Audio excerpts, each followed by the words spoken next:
Hello, everybody, and welcome to the NACE Grand Finals. We have some great collegiate Overwatch. 8 teams come from around North America to compete for the very top. Who will come away on the new throne of collegiate Overwatch? We're going to find out over these next 2 days. My name is Tiny Shiny. I'm joined by Twin Salty. We have a ton of action to cover this weekend. Yeah. 8 of the best teams are here in Orlando, just across the way from us right now here at Full Sail.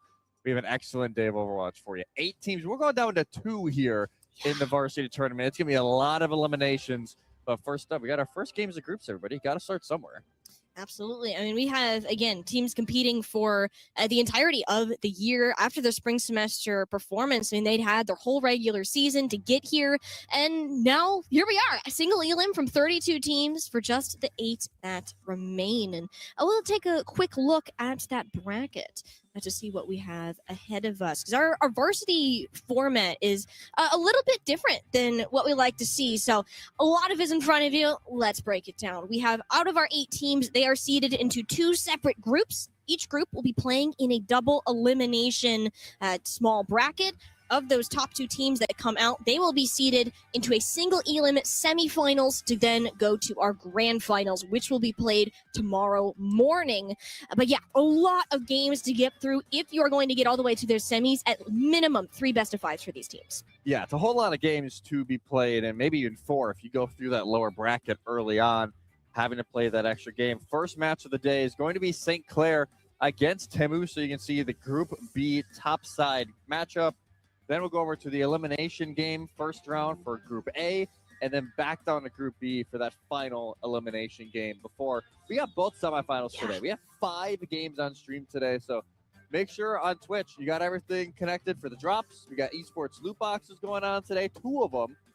I think it's 8 hours that you need to watch for both. So we will be on for today and tomorrow. As long as you're here, you will have enough. You can see a live pick here of the venue just across the way. Everybody getting ready to go here at Full Sail at the NACE Grand Finals. But yeah, it's going to be an excellent day of Overwatch. Yeah, I mean, it's a fantastic venue to be able to compete in. I mean, this is just one of 2. Grand Finals will be held a little bit further down the way. So when we get ready to head off here, and we'll see all of our teams get setting up. You have a bit of an eyeball on them now. It's actually St. Clair. Closest to us as they are getting set up for their specific match against Texas A&M San Antonio. So again, out of these 8 teams, all of which are considered varsity programs, in order to compete, everyone has competed in person throughout the course of the year. In order to get there, those are kind of our qualifications for this specific thing.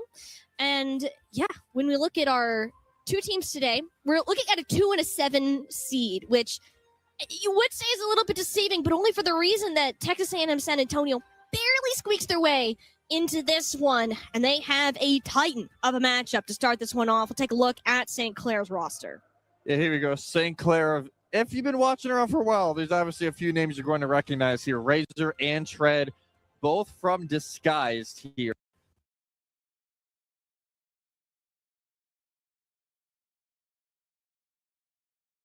have a lot of Razor, Red X, Soaks, and Noxious are all graduating, and Tread is going to be leaving the school after the semester, more than likely. So it's going to be kind of this final run for St. Clair. They have yet to get a major title here in NACE. They've always been second, top four, due to teams like Maryville and ISU, Winthrop. Is this the year that they can finally get over it and win that title? And their only real competitions, arguably Winthrop, who was waiting on the other side of the bracket. And I think with such high expectations behind this roster, knowing it is also their last run, a lot of pressure for them to perform. But on the other side of the battlefield here, with Texas A&M, San Antonio, and this team, you could almost call it a small miracle that they made it to this top 8. They lost every single game of the regular season.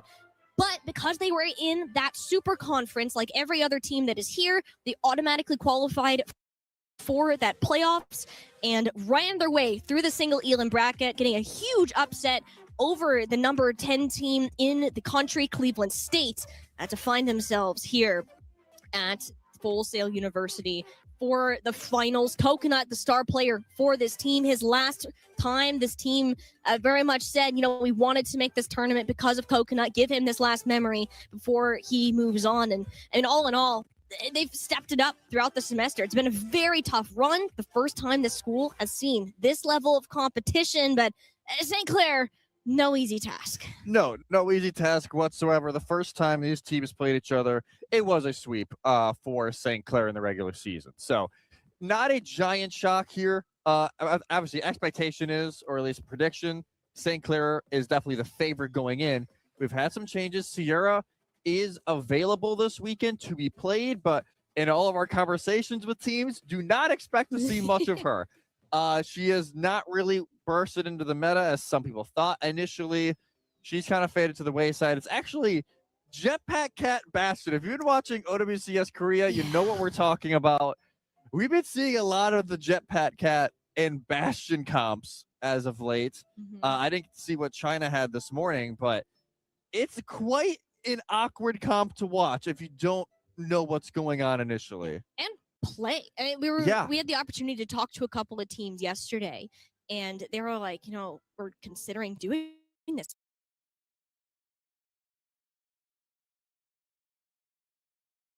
But none of them have practice on it. So if it does come out, it might be in some of these easier games for these. We will have to wait and see and whether they were there. But first, got to talk about how these NACE finals are able to happen in the first place. And part of the reason, GG Circuit, they're proud to support NACE at this year's grand finals, showcasing some of the best collegiate esports programs in the country. Behind every great team is the right infrastructure. That is where they come in. From player management to secure labs to tournament operations and remote support, GG Circuit powers the infrastructure behind every match, every scrim, and every championship moment. They simplified the technology so schools can focus on what matters most. Let coaches coach, let players compete. They'll take care of the rest. If you are building or scaling your esports program, make sure to connect with them. GG Circuit is ready when you are. And this is such a large-scale event. There's so many people and organizations behind it. Proud to have GG Circuit as a partner. Yeah, and you can tell there's also other games going on here at NACE Grand Finals. I believe Call of Duty and Super Smash Bros. Also going on. But yeah, there's a lot going on. We had 3 titles here at NACE finish up yesterday, but of course we want the Overwatch, right? We want to we want to get into the Overwatch here. We can actually see on our screen right now. St. Clair is in lobby, so I think we're just figuring out bans, and then we will be on our way here in map 1 of this best of 5. And like Marlon said earlier, best of 5s throughout the entirety of today. But tomorrow we got the open grand final between Winthrop and Northwood. That's a best of 7. And then the grand final for varsity, which we're seeing all the group stage for today. That is also a best of 7. So it's going to be quite an interesting couple of days here. Obviously, a little bit of a change of venue for tomorrow as well for the teams and us. But yeah, we're starting to get ready here, it sounds like. And they'll be getting butts and seats loading into this lobby for very first matchup of the tournament. And mind you, this is a pretty early start for a lot of these players. 9 a.m. local time. If you're coming from a different time zone, which Texas A&M San Antonio definitely are, it's basically 8 a.m. Then if you're a gamer, not exactly prime gamer hours. Schedule. So hopefully they got some good rest in and are ready to go. Because again, long day. If you're making all that run through the semifinals, minimum of 3 best of 5s if we did our calculations on that. So gotta be ready to prepare, stay hydrated, and give us some best Overwatch. Yeah, it's going to be incredible. And if you come from lower bracket, let's say you lose this first game and then you make it through, you got 4 best of 5s today to run through. So, yeah, just get ready, everybody. We got quite a long day of Overwatch ahead. And I think with these teams, Temusa, if they're going to win this, they need to kind of pull something random out. Because random. If you try and match St. Clair on what they want to run, you're not going to win this game. So I think for Temusa, whether it be the Cat Bastion comps or something else, we've seen kind of a resurgence of Hazard over the last few weeks, which has been kind of cool to see. Something that Tread obviously isn't afraid to play. Curious to see if Temusa wants to kind of match that at some point in their own style. But I'm really excited to see, because obviously the one thing with Temusa, they don't have a Lucio player. Yeah, they do. And that's just a little bit of an issue depending on where you're at. But, if they're going to play the Cat comps, then it doesn't matter. And they do love Jetpack Cat. Eve loves it. If he gets any opportunity, it's kind of a niche strat for Temusa. They'll pull it out on Runasapi if they get the opportunity to go there. But we'll look at that map pool, and we'll see why that may or may not be a thing for this event. I was kind of saying before this, this is a borked up map pool. I am really excited about this one. The Runasapi is there for Texas A&M San Antonio, should they want to pull that strategy specifically. But Lijiang Tower, Collegiate, Classic in there, and a lot of options for a poke in Midtown Havana being in the pool. Yeah, no Kings Row. So to some of the Collegiate purists out there, yes, Kings Row is not here. Scrims Row is not here. Apologies. But honestly, it's a great set of maps because Hybrid, you can get a lot of poke. Numbani being back in, we could see a resurgence of that dive that's been kind of popping back up. I'm a little sad New Queen Street's not there. I know I'm kind of in the minority of New Queen Street, but I don't get that. Esperanza, Runasapi, they get picked most of the time anyway. So it's not like New Queens would have even been picked.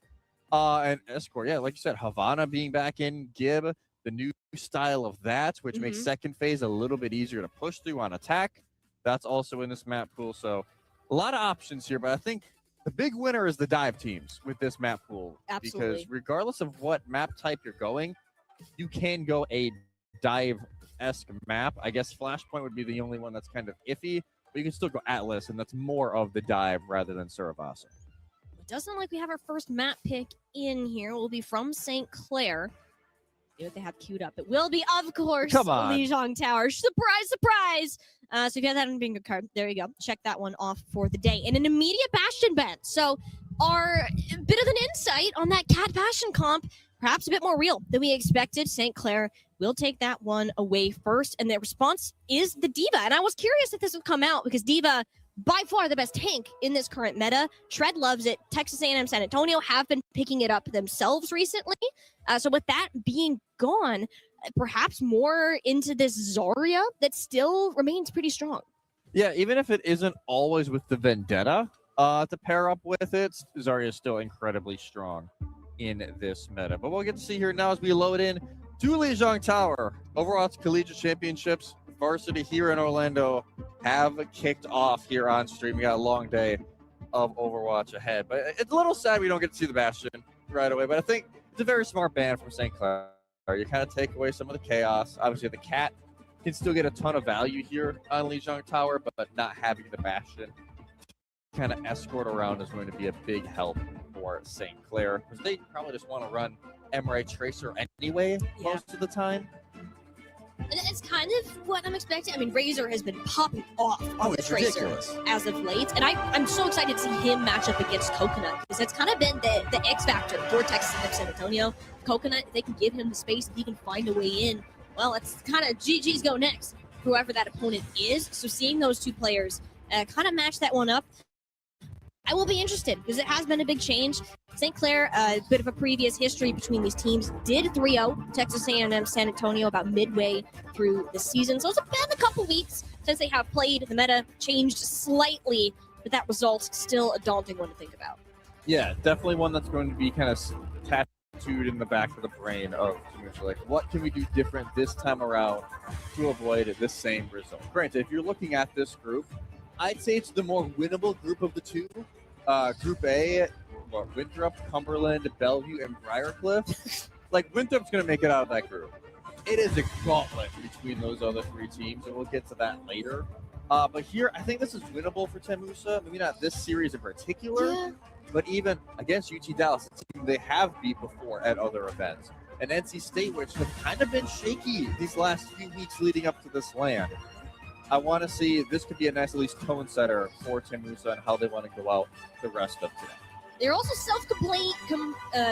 dignified Lanimals. They are Lanimals. They are Lanimals, and they have the results to back it up. I mean, this team on LAN is just at another level, which is kind of strange. You kind of think with a lot of teams that it takes them a bit to get used to that environment, but no, not the Jaguars. They are here to play and will get you if you are not ready for it. So I am looking forward to seeing that in person.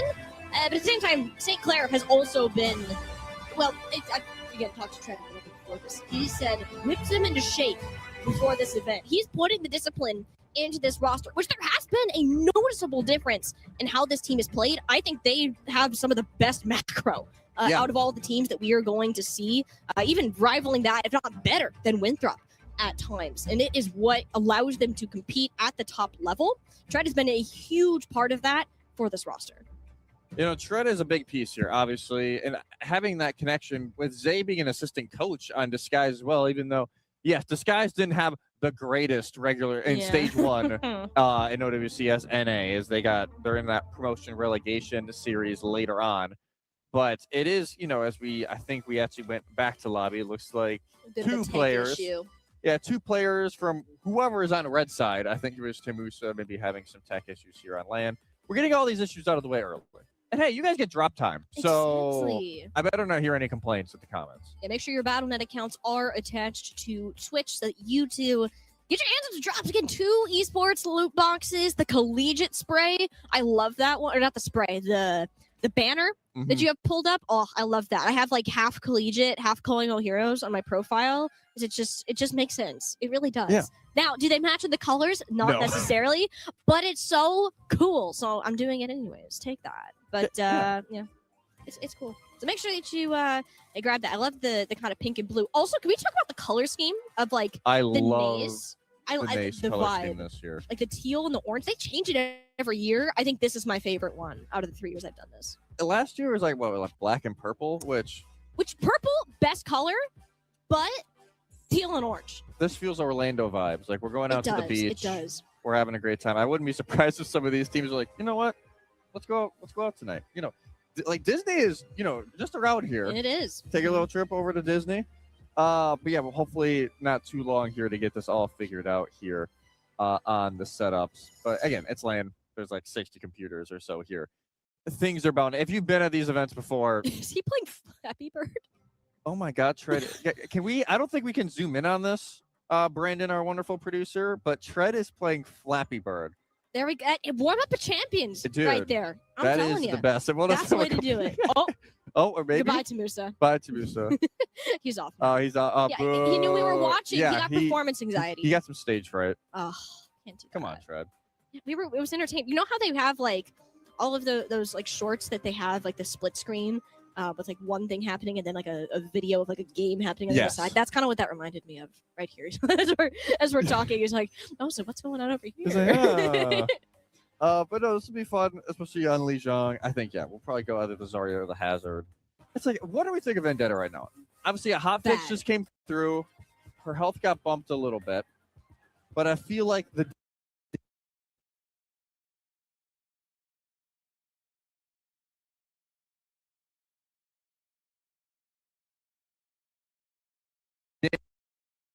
damage has been done.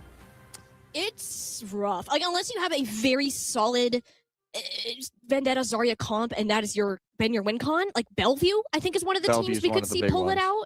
But otherwise, I really don't know. Texas A&M have basically said Vendetta does not exist in their eyes. They tried it for the first 3 weeks, got absolutely pummeled. Like, we're done with that. St. Clair, we haven't seen it from them either. From the notes that I have recently, so I'm not really expecting it in this series. Another hero that you're gonna hate that I'm bringing this up. The Mauga, Jesse, is a very real threat right now, especially if we do get some of that Jetpack Cat Bastion later on in the series. That's one of the heroes that has been paired with it and has a chance of coming up here. Yeah, when we were talking about this a few weeks ago, I'm like, man, Maga's kind of turning back up a little bit. I'm like, the Magan time has returned. If you've been watching us for long enough, you know my stance on Maga. But I will say in that comp, it is very fun. Because you just There's more see, variety. it's like an Apache helicopter just flying through the air when Bastion's in turret form. And it's either you try and kill the cat or Bastion in the air. I mean, the Maga is a great asset of actually doing that. I think Orisa is also not, or Ram are kind of okay at it, but I'd say Maga's probably the better one of the three. And then, or you just take the 3v3 with the tank, and then 1 DPS, 1 support in the front line. So that'll be kind of an interaction we'll keep an eye out for. So we just listed half the tank roster. Yes. How about Reinhardt? Thoughts on Reinhardt? Dead.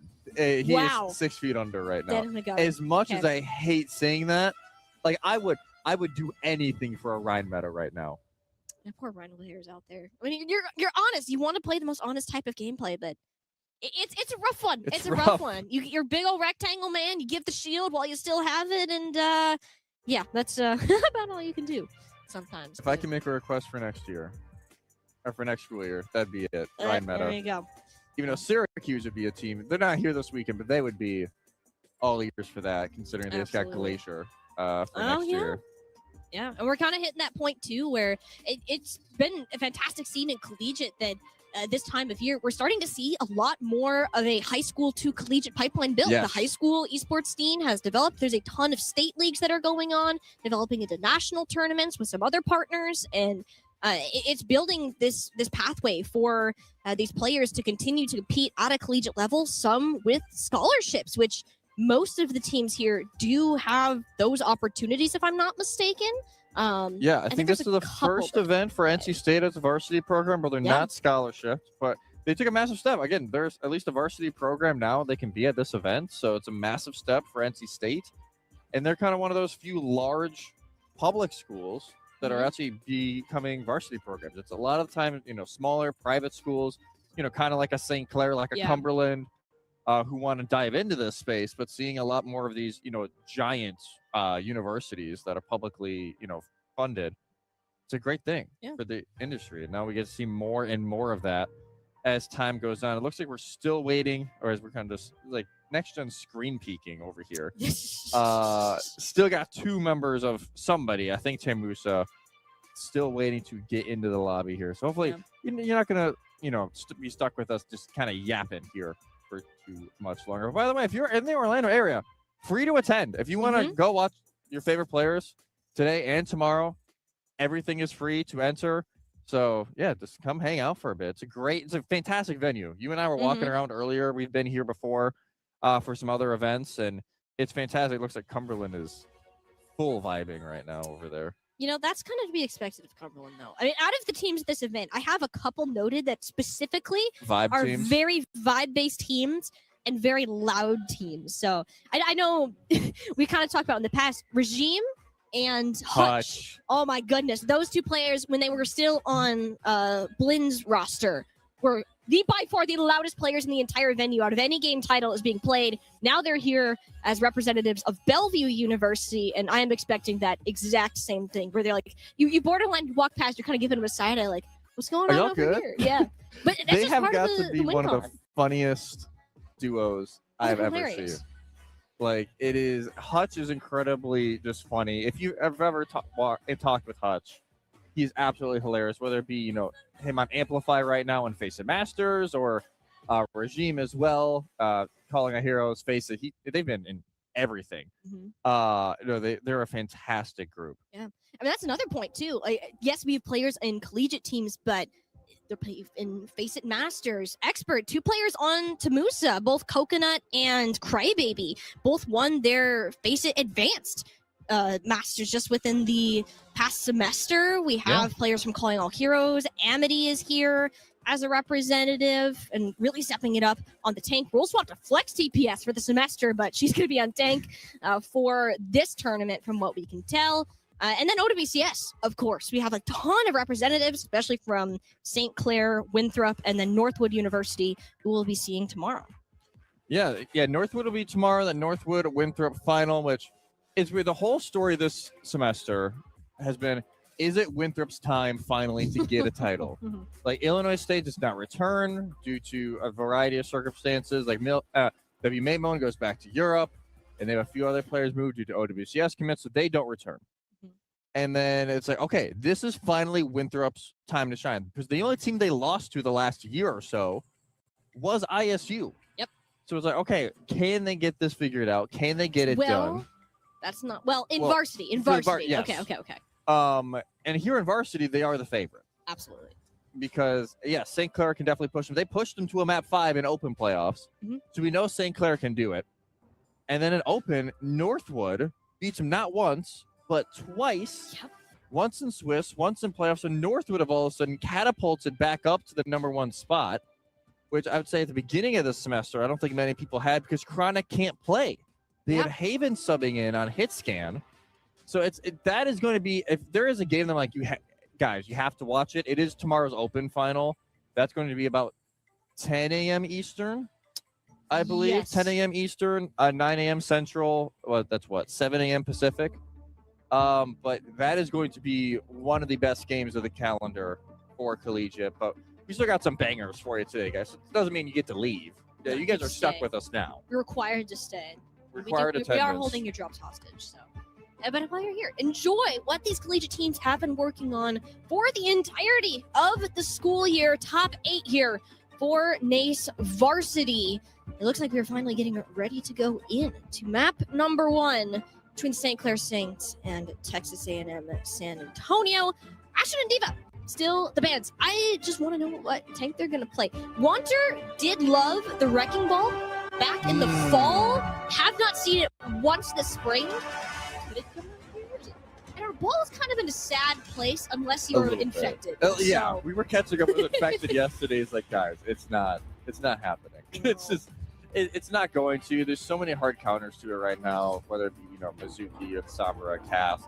Hog is even like not great, but Hog's at least playable right now in some circumstances. We hear game. Yes! Woo! We are in, everybody. Yes, Let's go. we are rolling out round number 1. Round Gardens. It's actually going to be Alex in on the flex support for St. Clair. So we've seen this a lot because kind of Red X and Soaks are both main support base players. So having Alex sub in from DPS to flex support has worked out really well this semester. Other than that, it's going to be Wanter actually on the Ramatra to start. And out of Coconut, we talked about how for the Jaguars, Coconut is this big player, and he needs to be the one to open the space, get in there. If he's gone, well, the rest of the team short to follow is Tread Zarya. Way too scary to deal with in that circumstance. It's a lot to deal with if you cannot burn out those bubbles right away and try and track it. This is going to be maybe some swaps coming in for Tamusa. There we go.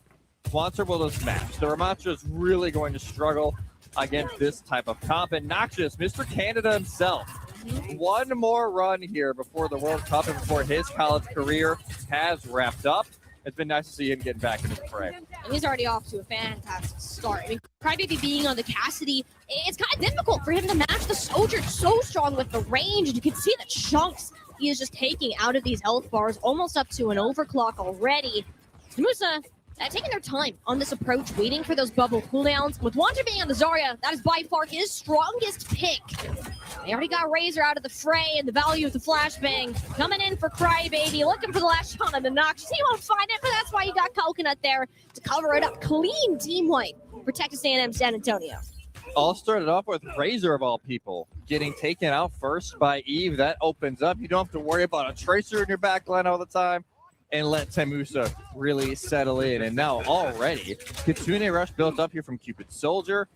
And they'll be able to kind of escort them in wherever St. Clair decide to push in. Looks like it'll be White Room as of now. But a whole lot of ultimates on the other side. St. Clair basically have everything but beat, and that'll be coming in during the late fight.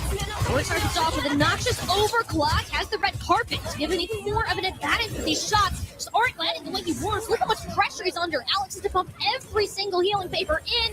There's the pulse combo. Fantastic Suzu out of Keep the Soldier, keeps him alive. Crybaby looking for 4. Deadeye keeps him on his feet for now. It'll be a 2-for-1. He'll take that. But it's not over yet. St. Clair had the sound barrier a little bit later. Tried to use that to his advantage. to be able to clean this one up. It was only Coconut, but he explodes faster than you can say Coconut, and it'll be a flip back over for St. Clair. Yeah, what a turnaround. Felt like the tide was really going into Moose's favor during that fight, and Shred kind of just puts the team on his back. Let's go. But that is all 5 ultimates from St. Clair and 4 ultimates from Temusa during that fight. The still one to stay is the grab from Wanter. Razor already kind of chilling out, already gets early scouting, but it's going to be all the pressure here on Wanter to land this grab. Yeah, and there's nothing that St. Clair can do about it other than the Suzu. Yeah, it's a throw and a half, but it will get 2 players down. Soaks a noxious fall, and Shred shortly to go through. I mean, a couple of trades for St. Clair, but nowhere near enough to keep this one going. Just see if they can get it close to final fight territory before they inevitably give this one up. Yeah, just some stalls, but it'll be Coconut going a little crazy here at the end. 85%, but that'll be where it holds for now for St. Clair. But Shred has been a beast so far already. 25 to the next grab. Won't have the pulse bomb from Razor to pair it with this time, as Coconut has theirs back up already. He is in the back line. That is not the player you want to see go down first if you're the Jaguars. Both supports instantly removed between and Razor's combined efforts. Enough to get that flip on over. And they didn't even need any ults. Granted, they didn't have any going into it.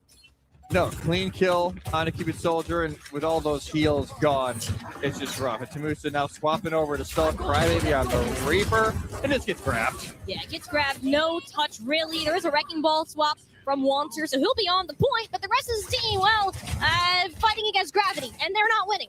Good flash there, and yeah, St. Clair looking good to close this one out. Still noxious. One last overclock for this round. It takes a bite out of the Wrecking Ball's health bar and just deals with this pesky Reaper. The pulse bomb from Razor to shut that one down. And a celebration to Stony Rush. Pulls off a relatively close round 1, all things considered. Yeah, at least some fight shown there by Temusa, staying in it, but St. Clair will be able to take it here first on Gardens, and I'll see where we go for round 2 as we have, of course, a pause. Love pauses. At least it's between the rounds, so it's not in the middle, no crazy DCs. So it looks like there is a PC issue for Tread that we are going to get sorted out, but honestly, pretty close. I kind of expected St. Clair to come out as this, we're not going to give up anything kind of team, but we had 2 full team wipes in there for Texas A&M, a great grab from Wanter, and so far seem to be proving the Lanimal narrative that they set themselves up for. Yeah, this is the environment that Temusa love playing in. They love being on LAN. They love getting into it. And just for whatever reason, some teams do fantastic on LAN.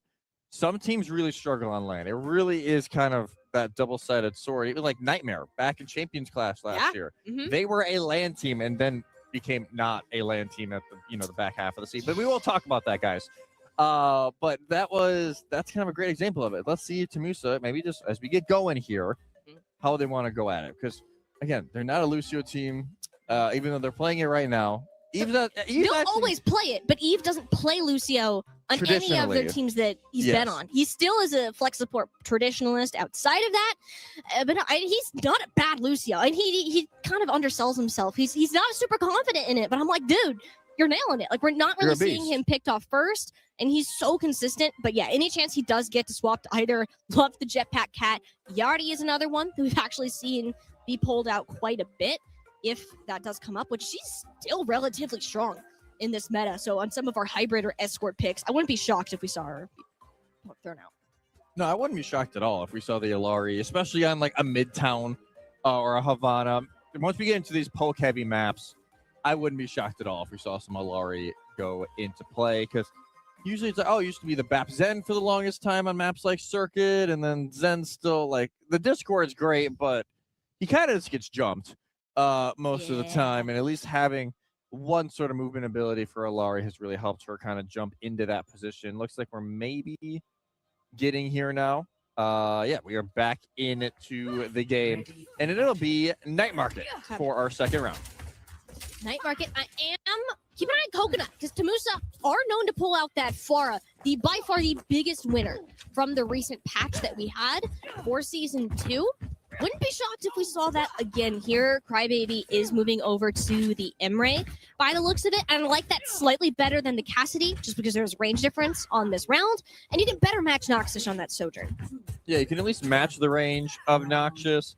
And we kind of see it, I'd say more like 70-30 Emre being played over the Soj. But still, there's going to be some people who just prefer Sojourn right now to have a little more consistency and have that disruptor shot to block off some of these chokes. Look at the Tracer for Coconut is. He's got to suck in his own spawn here by Razor. Not sure what happened to Crybaby. Probably went for some parkour and didn't end very well by the looks of it. But yeah, these Tracers duking it out. Razor eventually gets bored. It's like, you know what? I'm going to go help my team because it looks like they need it. Noxus going down to Wanter, struggling for HP. When you see that much of a difference in a tank health bar, start to fear for your life. St. Clair took advantage of it. He'll get first cap. Yeah, just a weird fight. I'm not really sure what happened to Crybaby there, but probably would have loved having that extra damage output because then you don't have to worry about the nades. You don't have to worry about Emre at all.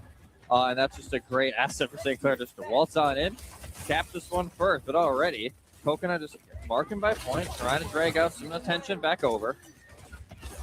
Taking the time and seeing if anyone will take the bait, which Razor happily will, is his duty as the Tracer player in this matchup. But I'm not really close to any ultimate yet. Really just that pulse bomb that Razor is building up to. Texas A&M San Antonio just looking to see if they can get a pick. Crybaby again under a ton of pressure. Double bubbles from Dread. He doesn't have any protection. Texas A&M know it. Look at that health bar get obliterated. It was Wanter who ended up going down first. Good healing from Alex to keep his tank on his feet, and it'll just be a retreat again for the Jaguars. Yeah, not even a full team wipe, just enough of a kill with, hey, Wanter's gone. No pushing power for Tembusa. Yeah, you can't get anywhere, so that'll be a reset. But now, Kitsune Rush is available here. Could just use it to finally push St. Clair away just a little bit, but Alex now has one to respond. You have more options, but do you wait to combo with Rav is the question. There's so many things that go outside of it. Will be that Dark on Surge out to shred it instantly. That kill feed lights up in blue. The Saints happy with that one as that'll take them straight to Final Fight territory. Yeah, just assist on assist on assist on that one. St. Clair, nice little team kill. They will push up to try and force. That wasn't, well, that wasn't intentional. That was a whoopsie. That was a big whoopsie. I mean, it's not an Ajax. Is it better or worse than an Ajax? I don't know. That's a yikes. That's better, but not by much. If you're Crybaby, you're thrilled, because now there's nothing that can be done to stop this override protocol, which he has put a chunk of damage into Noxus in the back, but it's not what he's winning. Coconut, good pick on the opposite side. Musa are on that point. That Kitsune Rush working wonders for them. They do have control. I wouldn't say it's stable, because St. Clair, they're hanging around.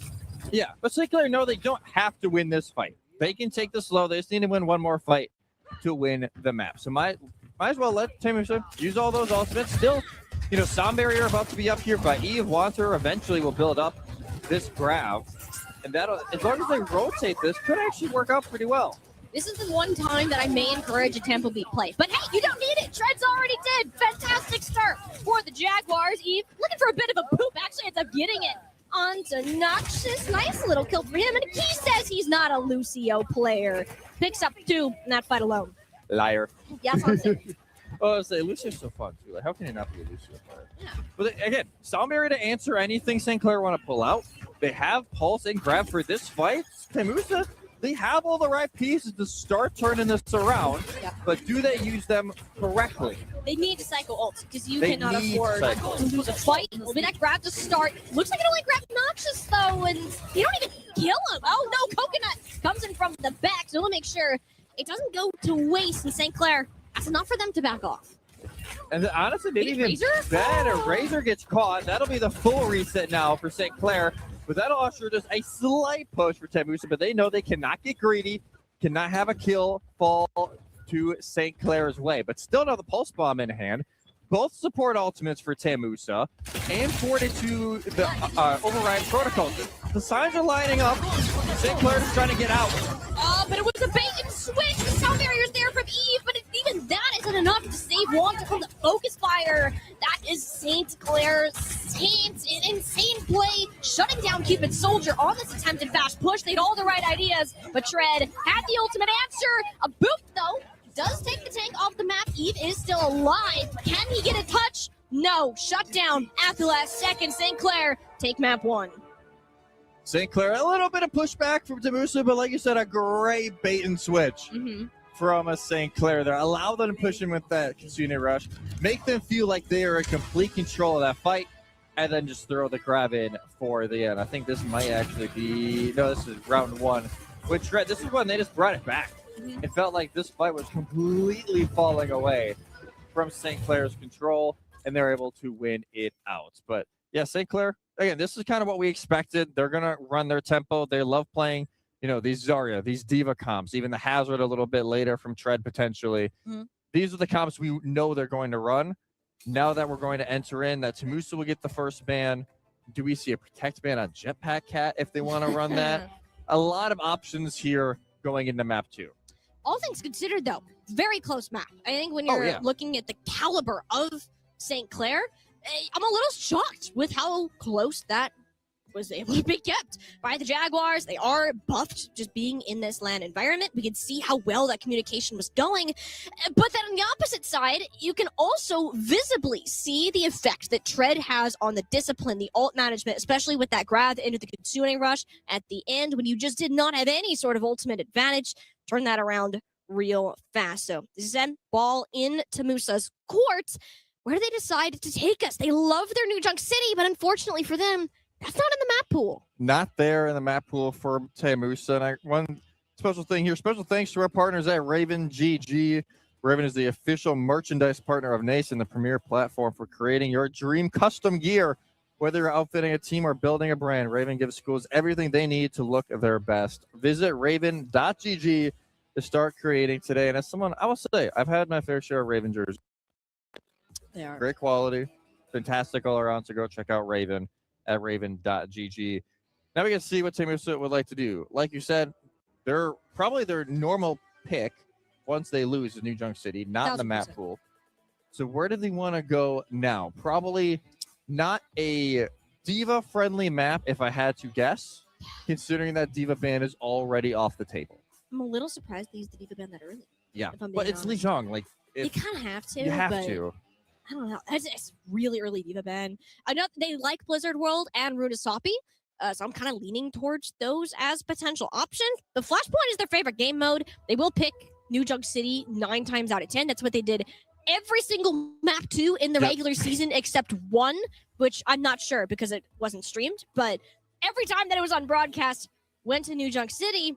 So that not being, we'll see what they have in their minds. Because again, that Diva not being bannable for the rest of the series is quite scary, knowing Tread is on the opposite team. Yeah, saying that, it's not just any Diva player on the opposite side. No, it's Tread on the other side, which makes it a little bit more sticky for Tamusa to try and figure out how they want to try to go about it. I won't lie to you. I want to see the cat. I want to see the cat Bastion because I feel like you need to throw in something different here for Tamusa if you want to start clawing this series back. But you're already a cat team. Like, they historically have been they're a cat team on one map. I mean, does that count as a cat more team? than most teams. Fair enough. Fair enough. Other than Winthrop, Iraq will, we'll probably see the Rat Cat later this weekend. Find a way. But no, this is a team that at least can play it, so it gives me confidence that they can maybe do something else. I just got a tease of what we're getting here, but I'm not going to spoil. I won't lie, I kind of forgot I had access to that. See, look at you. You got secret information. I'm like trying to squint at the screens, but I have no idea. We'll find out when it's actually official what this team decides to go to. But Texas A&M San Antonio, again, rough regular season. They had several map 5s against the likes of NC State and Cumberland, but no wins in the Super Conference. They're just kind of happy to be there and enjoy the higher level of competition and good practice. I think it's prepared them for this because map number 1, relatively close for a 2-0. And yes, it will in fact be Blizzard World for map number 2. This is a big Yari type map, and they are going to ban the Lucio to guarantee that is a thing, and you're not worried about getting sped on every time. Well, yeah, you get rid of the Lucio, which is a big comfort for St. Clair, but you also protect the cat. do. So now that is open for them if they want to run it. It's the first 2 phases of this map, very open. Third phase, you may hit a few walls and, can get a little bad. But I'm actually really curious here on what Temusa wants to run. They've also ran the Sigma before. Like, they've ran kind of these pokes. Not well. And it's not, I didn't say it was their best comp. But it could be something if they want to try and throw something else out there. It's like, Domino really isn't getting played that much right now. This is like the one map we've seen Domino, though, which Here and there. It is something Wanter has done before, but I'm still thinking D.Va. I think both these teams are going to mirror D.Va to some degree. I'm 1,000% expecting the Yardi from this team. Okay. I would be shocked if they don't do it. It's like, yeah, you can do the Cat or the Bastion, which those were the bans for the previous map. It is, in fact, the Lucio and the Ramatra this time around. With that Ramatra ban being in place, that tells me that St. Clair really want to push for that D.Va for more of a speed. I wonder if they would do a Juno Brig, honestly. Probably. For like, Juno is such a good pairing with the D.Va, but at the same time, you could just match that poke that we would be seeing.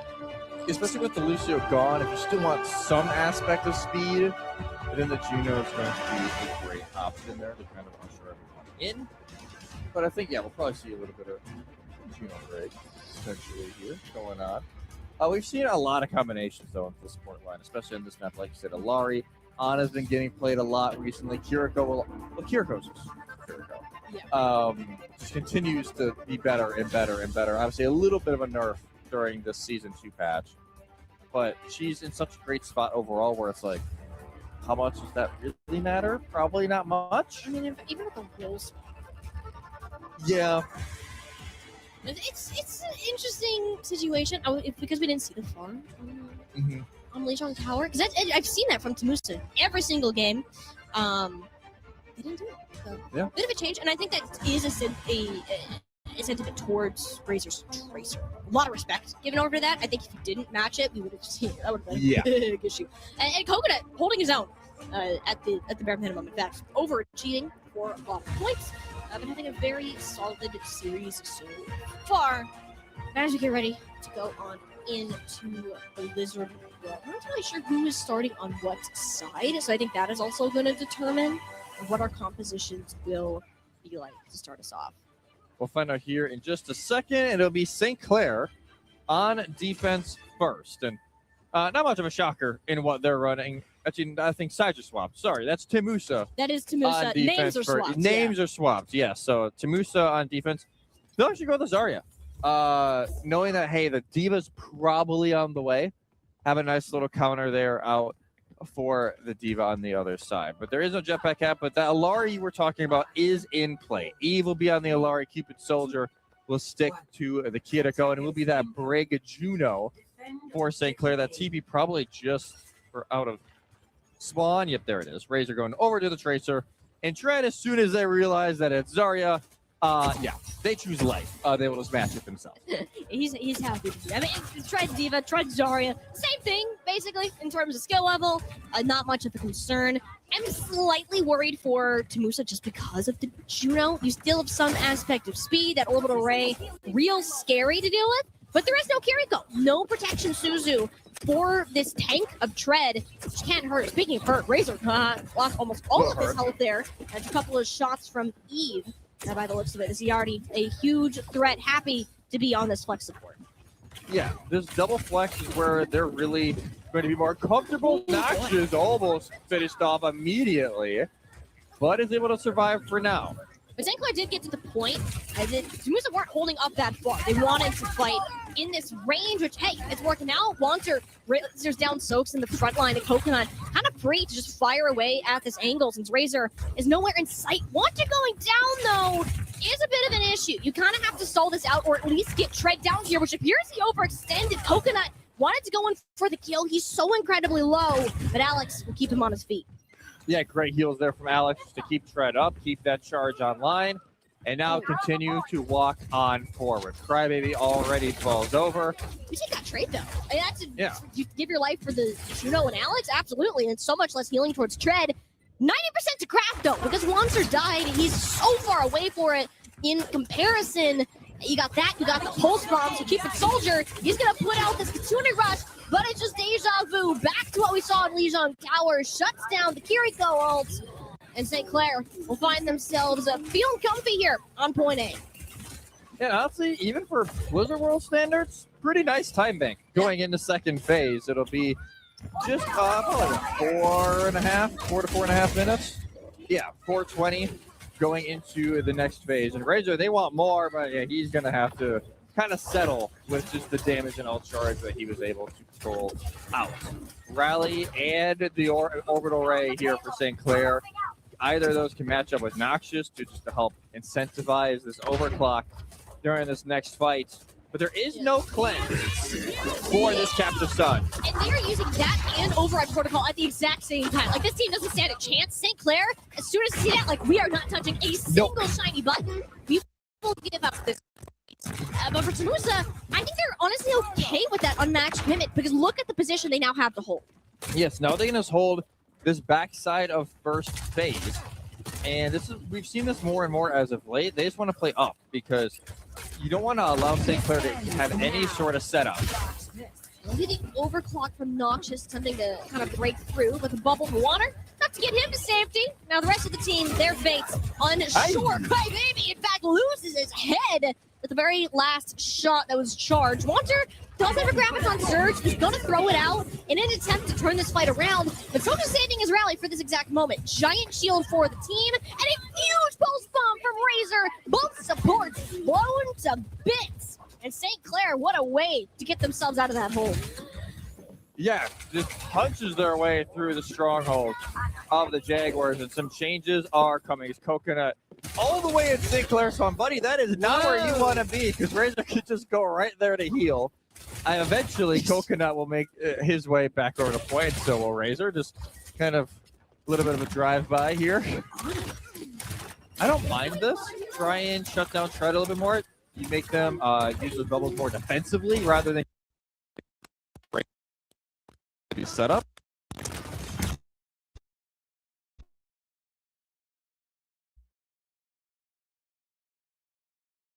I like that idea, but I also wonder if it's for this orbital ray. That is one of the best support ults in the game. Just because the healing and the damage combined. The bomb, Coconut just hit nothing but shield. Graviton Surge now out, and with that combined with the damage boost, that's actually a collapse out of Noxious. Getting both Wanter and Crybaby there. St. Clair just had so many ults coming into this fight because Tamusa invested so heavily in that spawn hold that did not last. St. Clair a couple meters away from getting point number 2 and extending that time back even further. They will have a little bit of a stall. Coconut stalls just for a bit, enough for Wanter to get back over to this point, but will it actually matter? Not really. Everybody will fall over. Third and second phase finished up. Third phase now begin for St. Clair. We're just over 3 minutes, and they still have another Razor Pulse Bomb in their back pocket. Got 2 eliminations last time around. Could just get another multi-kill here. With Suzu and Bubble. That's what it is. Yeah. Should not be doing that. He's going to try to do it again, but not this time. That's usually recall very early with the support of Eve on Coconut's angle. But this is also those ultimates coming back up for Tamusa. And looking at the override protocol for Crybaby, to kind of zone some space, but they're letting St. Clair get a decent amount of progress on this payload first. Could slip on a Razor bubble, perfectly timed at the moment he was going to wake up. Kitsune Rush now for Cupid Soldier, but everyone in the Saints, they're so far away, they'll just back up. Yeah, just reset. Nothing too crazy, but it takes out a big ultimate from Tamusa. And yes, Nano Override is going, but there goes the overclock. Yeah, bye-bye Noxious. Crybaby on his revenge arc from the last overclock. He's going to come up with 2. And Tamusa, if they manage to get through this without any ultimates, look at that economy they have to pull from. Yeah, great economy. Noxious will make the swap now to match the M-Ray of Crybaby. Realizing maybe getting a little bit too much done on the M-Ray right now. And like you said, still both DPS ults, Grab, Nano, all online here. But they cannot afford to pop them all at once. St. Clair will at least have the rally to kind of counter whatever comes first. They have options. I think you're going to save the relic for the grab, though. I mean, it worked out so well last time. It blocks the nade. It blocks whatever else is going to be thrown at it. And not the angle, but look at Eve. He's so far on the side. Yes, it will land, but you just don't have the damage. What a nano, too. Keeps Crybaby alive through the pulse bomb race. He's been so good with these, and he needs so much resource just to stop him. And Crybaby going to do just that. Coconut on the other side, down to just over a minute for St. Clair to push the payload. That is fantastic awareness. Like, hey, if I give this nano, it's just enough damage resistance to where the Emerald can still pop. The downside for Team they used everything. When we said they shouldn't use everything, granted they will have this Katsune rush up in 20, but that is a free grab for Dread. Grab and overray available. Do lose out on Noxious. It's a nice nade into the back line, but this is a lot scrappier than I think St. Clair wanted to be. In fact, they might not win this at all. There's no supports, and they can't use that orbital ray to push this onwards. Musa, though, being careful, knowing that Tread very much a threat, and how much charge that he has. Yeah, have to keep their distance. Does the Jaguars. 30 seconds left. One more fight. Overtime will start during this. That Katsune rush is now up for Cupid Soldier. Coconut will have this pulse. Alex still has the orbital ray to have a counterpunch for St. Clair. And it's perfect into Cupid Soldier's Katsune rush. It makes it so hard for the Jaguars to get any value out of it. In fact, Cupid Soldier almost going down at the start. These health bars struggling to stay above water. The couple of trades may help if the Jaguars can get another touch. That's a big if, because you have Anakiri to try and touch right now. None of them have any sort of movement, so that could get tricky. And one more blank would have done it with the nano boost there, but no, will be a full completion for St. Clair in the overtime. Tibusa had a decent 3rd-point defense, but overall, it was St. Clair the driver's seat. Yeah, St. Clair driving it home. But again, at least overtime, so if Temusa does cap, regardless, they will have an overtime push, and so will St. Clair. I just want to say, regardless for Temusa, if they finish with over a minute, then St. Clair will not. But at least a good step here. And St. Clair, let's see how they want to set up on defense. It's going to be a little bit tricky for Temusa on this engage, but I think a lot of their strengths during that defense was taking advantage of that natural high ground that the defense has during certain sections of this map. You're not going to have that, obviously, on the flip side of the coin. So with Noxious, they'll just start on the Emerald. Not even going to try on Sojourn to start off. I do like that call, considering how well it worked on the back half of that attack.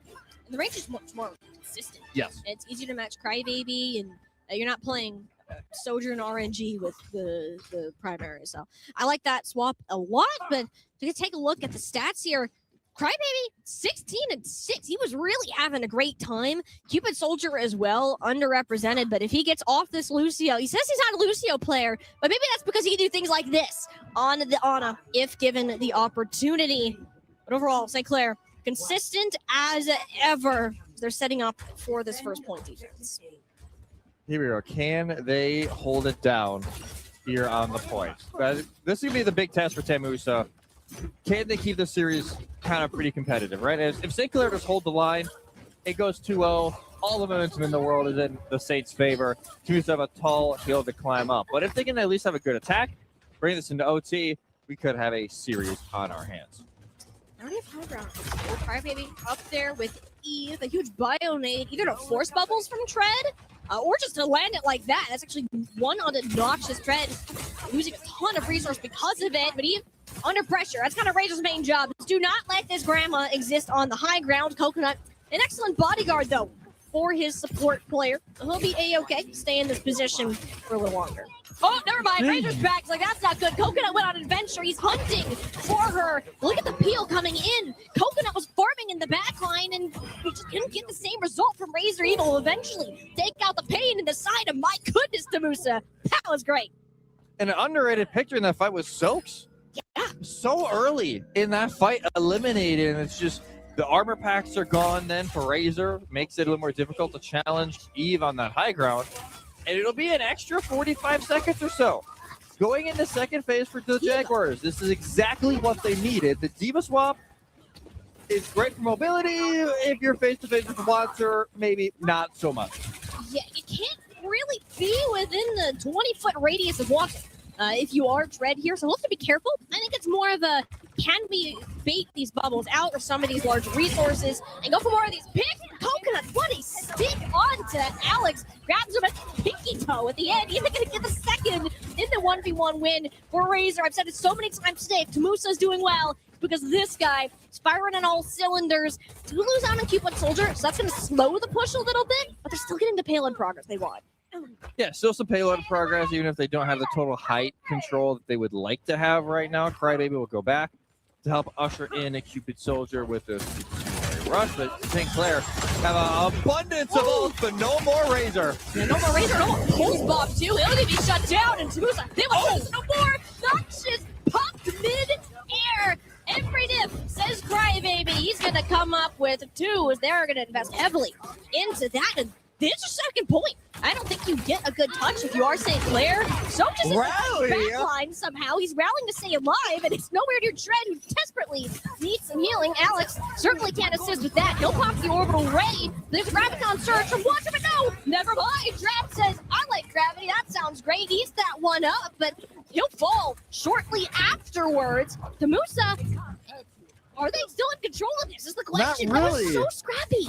It's a 4v4 where they don't have a lot of their main damage from Crybaby right now, so they're trying to play it slow, but that will also allow Tread to go back into this fight. So a lot of that advantage that you had during the tail end of that is now gone.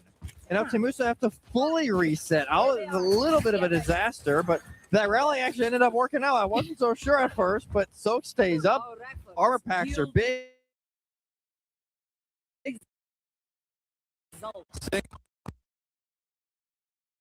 Another pulse bomb as long as it stays up, has to grab a mega. Yeah. But that could be a little bit of danger here. Only ultimate on the board for now.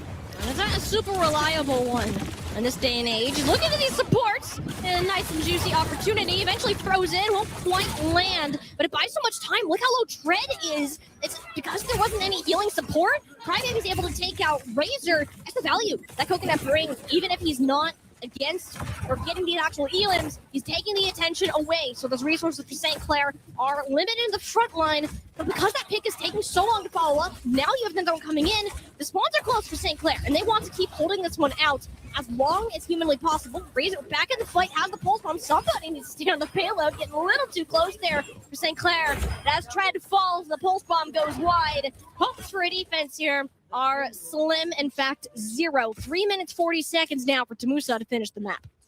A very winnable time bank here just to not allow St. Clair any sort of overtime during time for overtime to push through, because they still have 3 ultimates. The 4th and 5th soon to come here for the Jaguars, starting to pick up steam on a Blizzard World. It's, a little fitting that what Blizzard World is based off of, just down the road. It is really What's not so funny for Tamusa is this override protocol. Noxious is going to send them all back to spawn, and they think that's okay. You can come back relatively quickly. This is where things are going to start to get chaotic, Jesse. Yeah, this is where Tamusa was able to hold for a long time during their defense. So let's see now if St. Clair can have a similar trend. Nano boost override protocol for Crybaby. Instantly goes for Noxious, looking for this Juno. Alex doing some fancy footwork in the sky, if that's even possible. Doesn't end up taking anything. It even wins the 1v1 on the Crybaby. That was the most big fight. It fell off a cliff and a half. And St. Clair is so happy with that. St. Clair, yeah, considering you were dealing with a nano override protocol and you still win that fight that easily, that's a pretty good sign for the future. An orbital ray still in the hands of Alex, because that was an incredible 1v1 and some great movement tech from the Juno to stay alive. And Eve, well, debating a little bit, went to the map and now back over to the island. Yeah, small identity crisis for Eve, but eventually we'll settle back over to Anna, and I think that's a good idea, considering the orbital ray is here for Alex. Tamusa attempted to get back to the spawns, and that is completely successful. That's the hard part with St. Clair trying to push up as fast as they do. There's a safe haven for Tamusa right around the corner. But I think they're okay with that right now, because look how much time is just getting kicked off, down and down and down. So this is a great job for St. Clair, even if they're not cleanly winning these fights. I mean, they're probably not going to win this one. That was a Kitsune rush and a Tread mowed down. And Wonder, this is the best spot for Soria. You can't fly away. If you're Tread, you are forced to face tank, and happy day for Jaguars, all things considered. They're going to round this last corner. Do lose out on Eve. but they'll get the progress they want. That may hurt the beginning of this next fight, though. It's not like Eve can walk very fast over or have any movement tech to get back into this fight. So Temuso plays just a little bit conservative. Grab, eaten up last time by Dread. Will it be 2-2? And Dread, you have to know what happened. Yeah. It's been long enough. If the ult tracking is on point, both of them went out from Coconut. I'm not really sure where, but didn't do much to kill feed. Noxious. Now it's his turn to be the firing squad. Everybody taking cover in the small room. Massive chunk of damage done in the side, and that's the point where Tread wants to go dive in, dive out. 3 kills for him coming on through. St. Clair, about the last fight for them, they were going to get a stagger on Walter. Yeah, Walter staggered out, loses all of the charge that was built up throughout these last few fights, but somehow he still gets that wave respawn. That? Okay. That must have been like the last possible second for that to go through. Well, you take it. Yeah. You kind of need this fight to go your way. You got your Rumble combo back up again. Can't let it go down the drain. Here we go. Crybaby already. Nano on line. Here we go. But everybody's hiding. And they're hiding, but from who? The Graviton Surge keeps them in one place. And Raffy to blow them to pieces. 10 seconds remaining. Tamusa on the payload. Full cap or nothing. Yeah, regardless, if Tamusa capped, then at least both teams will have 1 minute to push. But they got to finish the job first, and a little bit of a trip here. And Alex will get it off, but he dies for it. Your little Ray is still such a good ult. Wanderer cannot live with no bubbles to his name. St. Clair, at the end of the day, again, very close. Map number 2. Their consistency will keep them on top and get them up to match points in our playoffs. Match point to make it to that Group B upper bracket final to earn a spot in our top 4 later today. There's still one more to go to make that happen. This is probably that nano override from Crybaby. Tried to keep them in it. Actually, no, that was the shutdown earlier. That was it. Great shot from Crybaby. But again, this is kind of the St. Clair we expected. But I will say, you're also giving them a little bit more pushback than I was initially anticipating. Considering their last matchup, Was not close. it was not close in the slightest. Like, they were not getting capture points. They almost got perfect game. Yeah. That is how it was a bit rough, to say the very least, but much closer. I think the land buff is coming in. Coconut and Crybaby are having a great day. Eve is just playing on another level. Yeah. Things are going well for the Jaguars roster. It's just not enough. And it feels like we're talking about Tamusa enough, but it's because St. Clair, with how well-rounded of a roster they are, we almost don't see standout players because everybody is doing their part. They're contributing to their role. That because the amount of team synergy that they have, it takes these insane pop-off plays like this that we're seeing from Crybaby now to dislodge something like their playstyle. But I'll say Razor's playing extremely well. I would say Noxious had a little bit of a slow start to this series, and I think he'd be the first to admit that. The aim was a little all over the place on Lijiang Tower, but he's really started to settle in now once he's gotten over to the Emery. But I do feel like that's somewhere where they can still at least maybe make some ground, St. Clair. Right now it feels like Crybaby's maybe getting the better end of that duel. But I think just right now St. Clair have the better flexibility. That Brig Juno was excellent. Now we get to see what is left here for Tamusa. Obviously, Escort, Flashpoint, Push are the remaining map types that they can pick from. But let's see here what they would like to go. Runasapi Jetpack Cat. I would say they would do it, but here's the problem. They already use their Lucio ban. And that is their one condition for not running the Jetpack Cat is if Lucio is still available. Because they pulled that out, is that something they want to try? Also, play Esperanza. And I say play because I've either seen them absolutely steamroll or get steamrolled. There was no in between, and it terrifies me anytime I see that map queued on up. But hey, their last map against Cleveland State was a win. They steamrolled it through, and hey, it got them here to top 8 to the LAN in the first place. Can they prevent themselves from going down to the lowers? I think it's going to be a long shot with how well St. Clair is performing today.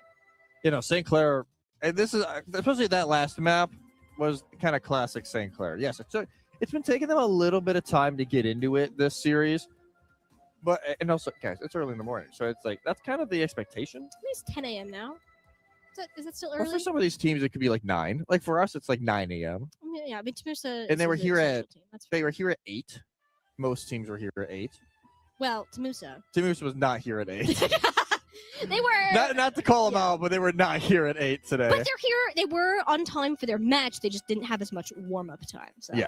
And it's all good. I mean, they're confident enough in their LAN performance, I guess, if you wanted to go that direction. But full swing here is where we are at now for our competition at Full Sail University. 3 game titles being played out for the NACE varsity brand finals from all over North America. St. Clair, the only representative from Canada in Overwatch, have teams playing in a couple of game titles. For Tamusa, this is the only team that they have here. It is their highest level team, the highest peak any of their teams, in fact, have managed to hit this year at a minimum. They're very proud of it. There's an Esperanza on my screen. That scares me just a little bit, but nope, it's going to be the play. Zarya ban is out. The Cassidy ban being from Tamusa puzzles me a bit because that is very much a crybaby pick. But I guess they want to force the Emre instead and prevent, or maybe the Sojourn. But I think if you're crybaby, he does not do as well, I think, on that Sojourn comparatively. You want to keep the Emre because the Zarya is gone. That screams Diva Mirror. Yeah, they want the Diva. That is exactly what St. Clair will want now. Even though like the Zarya has been going well, I feel like they can expand the gap in the Diva mirror rather than the Zarya mirror.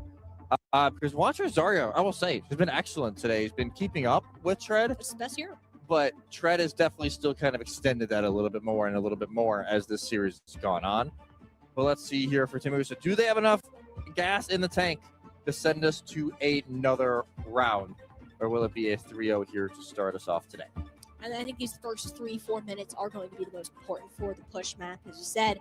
Very snowbally, historically, for Tamusa. If they fall behind or get really far ahead early on, their chances of closing this out grow immensely. Just because of the way the map is structured, those high ground bridges are so oppressive to have to push into. So if you can get your team set up on that spot, it's why we rarely see larger comebacks on this map. Yeah, it's quite tricky to come back on this map. It just really is. To give you all just a little bit of a roundup here of the other games going on, all of the opening round games are going on as this one is. In the other Group B game, the 3 seed versus the 6, NC State is up 2-0 on the University of Texas Dallas. So maybe kind of those pre-event jitters are gone now for the Wolfpack. And over in Group A, Winthrop is up 1-0 on Briarcliff. We do not know a score for Cumberland Bellevue. We saw Cumberland kind of celebrating, though. So maybe that is a sign to tell. And also a sign that we see now. We were wondering when it was going to happen. It has happened. Tamusa teasing the Cat Bastion. Eve and Crybaby about to go airborne. And Wander on the Wrecking Ball has not pulled this out the entirety of the spring semester. It's going to make his return here. It's what got Tamusa to top 8 in the fall. And it's their last hope here of staying in this upper side of our group stage. Jetpack Cat Bastion to be the play. Eve said that Tamusa, they don't like this cat from him. It stresses them out, but he loves it. If he can convince them to do it, find a way to make it work. Well, it's like if Korean teams are doing it, like that's the time you got to do it. Even though Crybaby lost, Crybaby is a little bit needs ups. There we go. Uppies. Give him uppies. There we go. He's got his uppies. We're good now. He kind of got cut off on that bridge. A little bit. I saw Tread kind of pull through. I'm like, oh, that's not going to end well. But it's actually Noxious who goes down first, followed by Walter. That's a bit sketchy. Going forwards, Crybaby, the new take for his team, but he's going to be airlifted out of there and even grabs Alex. This is getting so much value for Texas A&M San Antonio, but the lack of a front line is making the rest of the team suffer while this Bastion is thriving. This is like a death match, basically. This is TDM. This is an actual Overwatch, it feels like sometimes. There's just so many 1v1s going on at once, but eventually Tamusa will win the first fight. And now we got to see if St. Clair will make any changes. Noxious, surprisingly enough, didn't. I thought for a second maybe the Cassidy would be a swap to deal with Coconut. And, you're right. Never mind. Duh. That's what. Duh. I think the Emre then is, he kind of. Well, honestly, I think the Emre having the range here is pretty good for the Bastion. And even if you're not going to get too much value out of that specific artillery form, you're at least in the front. The pulse bomb is sort of straight onto Crybaby. He goes to Bluey. It seems that St. Clair got the grip on what you very well said is a team deathmatch so far. Yeah, very TDM at St. Clair. Lock in, and they will flip this one around. 29 meters for the opening push. On to Musa. Now some of these big check marks entering the fray. Self-destruct for Tread. That's about it after the Razor Pulse sealed away that previous fight. 3 ultimates for Temusa. Great. The catnapping really doesn't have anywhere to drag anybody off map at this point. It's kind of once you get past the initial butt scratch that you're going to be able to get that. Will they lead over to St. Clair to get closer to taking the lead? Pulse come out from Coconut. That one won't quite hit its mark. Crybaby was put onto this high ground. Yep, it is team deathmatch time, and one that Texas A&M San Antonio not exactly enjoying, especially with Cupid Soldier being down. No support really for Wanter. He has Wrecking Ball, so it's kind of okay. But with Eve also going down, it's a very sad day for Crybaby. He needs his babysitter at all times. Yeah, it's like cat sitter. The uppies were needed a little bit earlier. It will be checkpoint here for St. Clair. Touch does not come in time for Coconut, and that'll usher him just to kind of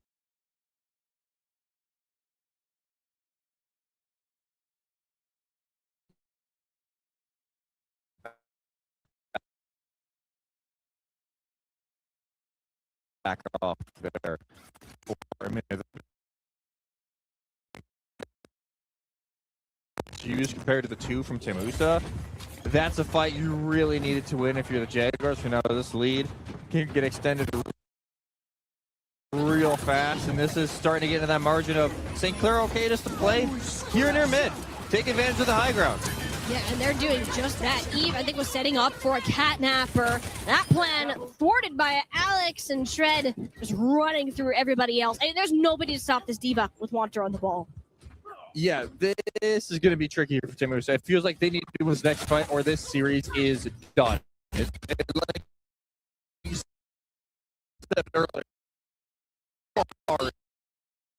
especially on this map, and especially they're about to hit 100 meters already.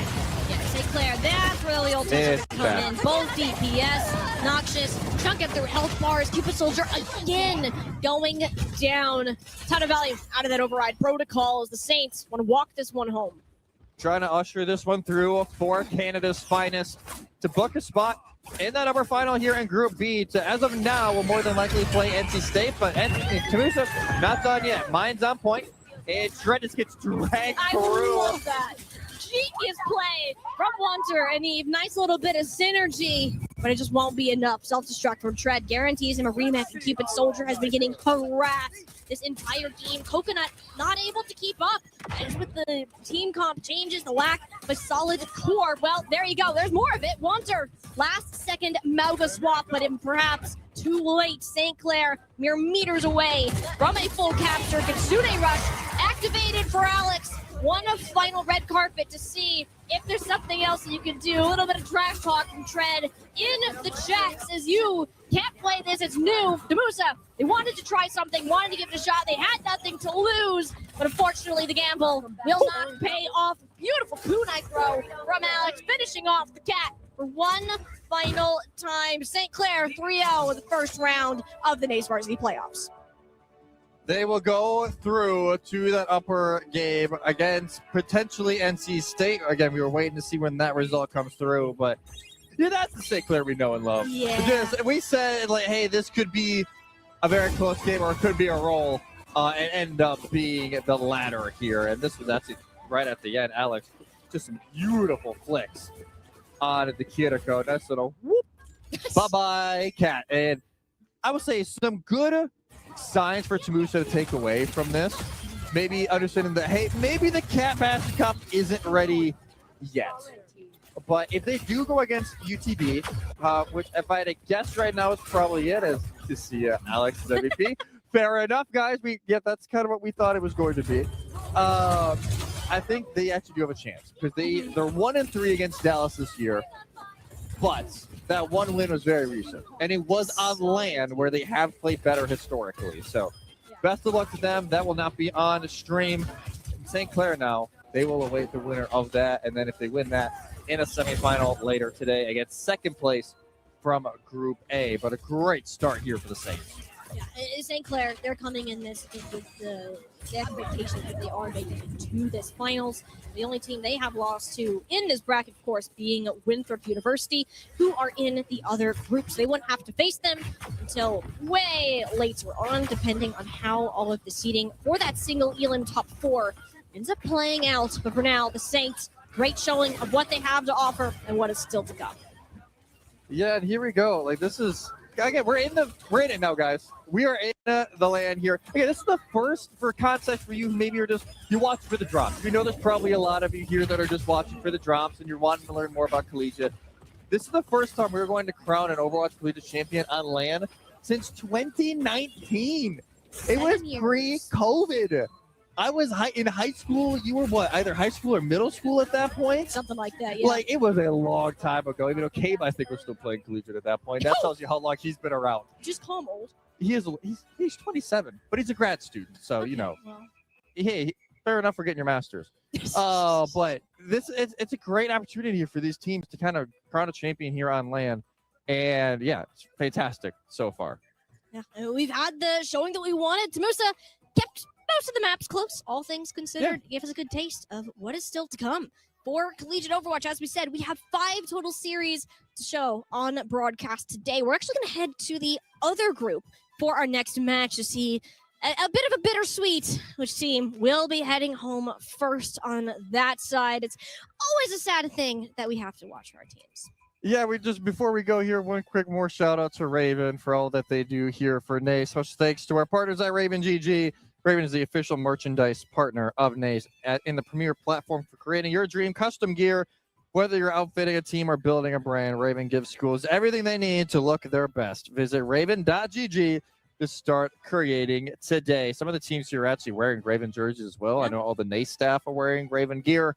It looks sick. I won't lie. Like, NACE, if you got any extras, we will shamelessly promote. We will shamelessly promote here on stream. We will not complain whatsoever.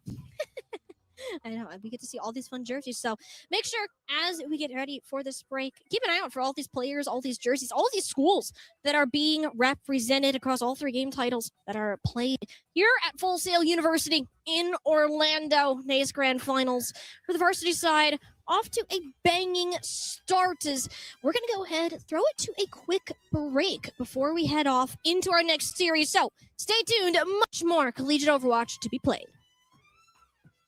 My name is Ryan Murky Mojica. I am a coach at George Mason University Esports Call of Duty team, and I am a computer engineering and computational data science student. When I first needed a car, I was 18. I was straight out of high school, driving a Chevy Suburban up 45 minutes in rush hour every day, and I kind of just got to a point where I kind of wanted something a little bit more enjoyable. And this was actually in the same building that I worked in. I went to my dad and asked, okay, I want to do this. I want to get a new car. And he said, all right, let's go over to InTouch. There was a lot of uncertainty going into this process. I was expecting a lot of paperwork, a lot of numbers, really understand kind of how any of this worked. The person we were talking to was actually a car guy. So he was almost like really excited. He's like, yeah, you're getting your first car. What are you getting? Having a car really helped me travel for esports events. And not only that, it just gives me the ability to be the team dad. I give my players rides, get to campus for NACE matches, and just supporting the team in a bigger way that I wouldn't be able to before. Many NACE students are looking for financial tools, resources, and support from people who care. I recommend checking out InTouch Credit Union. With graduation coming up, I honestly don't think I'd be where I'm at in my financial journey without them.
Welcome back to the NACE Varsity Grand Finals here at Full Sail University in Orlando.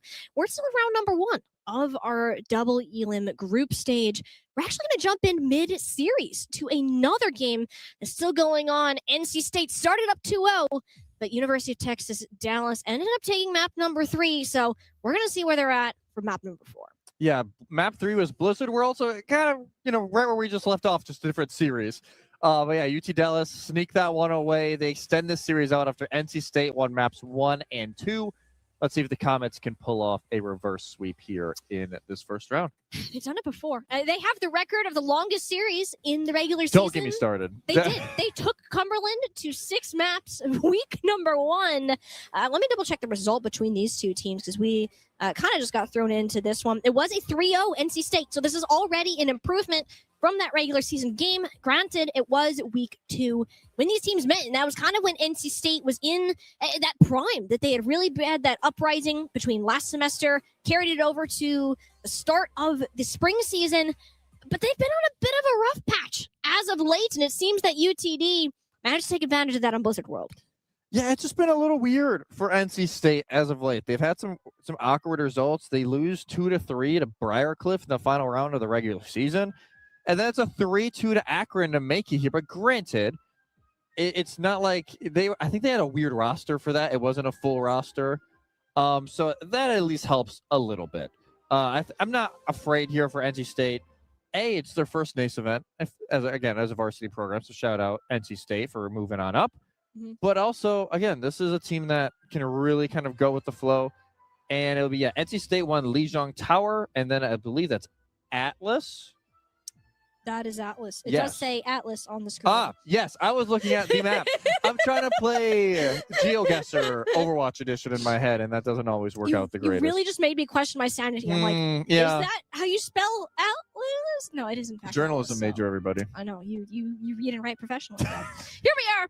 Rudisapi, though, will be map number 4. It is NC State's pick. Looking at the band that we've had so far, bit all over the place. I see some Jetpack Cat in there. We had a Farah ban on Lijiang Tower. So I am curious to see how this is played. We know that Phone specifically said that this is kind of their patch. A lot of their quote-unquote silly heroes are very strong right now and something that they can exploit in this series. And I wonder all of the picks that have come through because Phone is known to play upwards of like 8 heroes in a series. Like Phone has been on DPS. Phone has been on tank.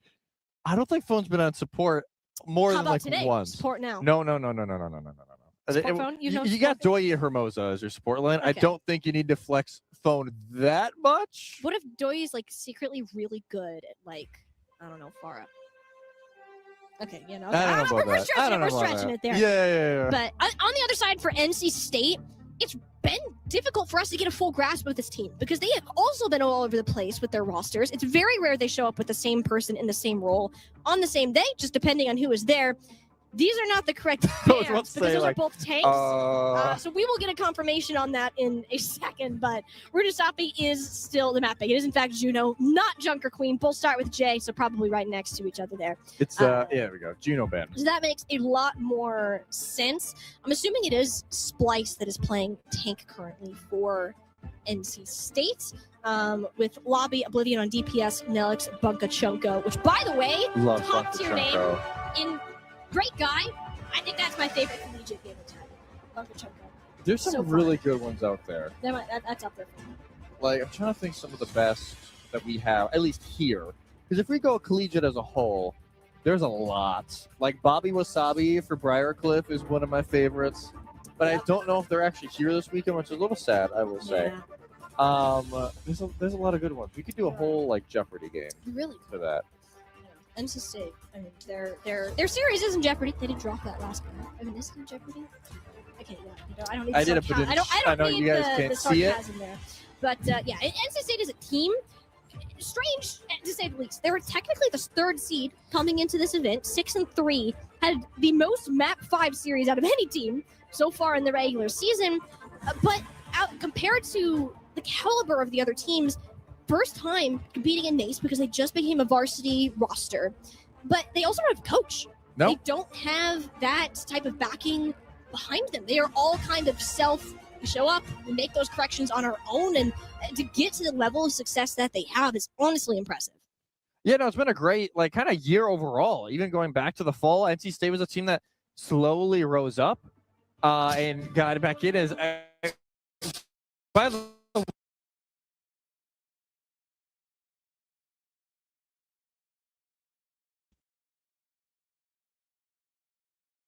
way,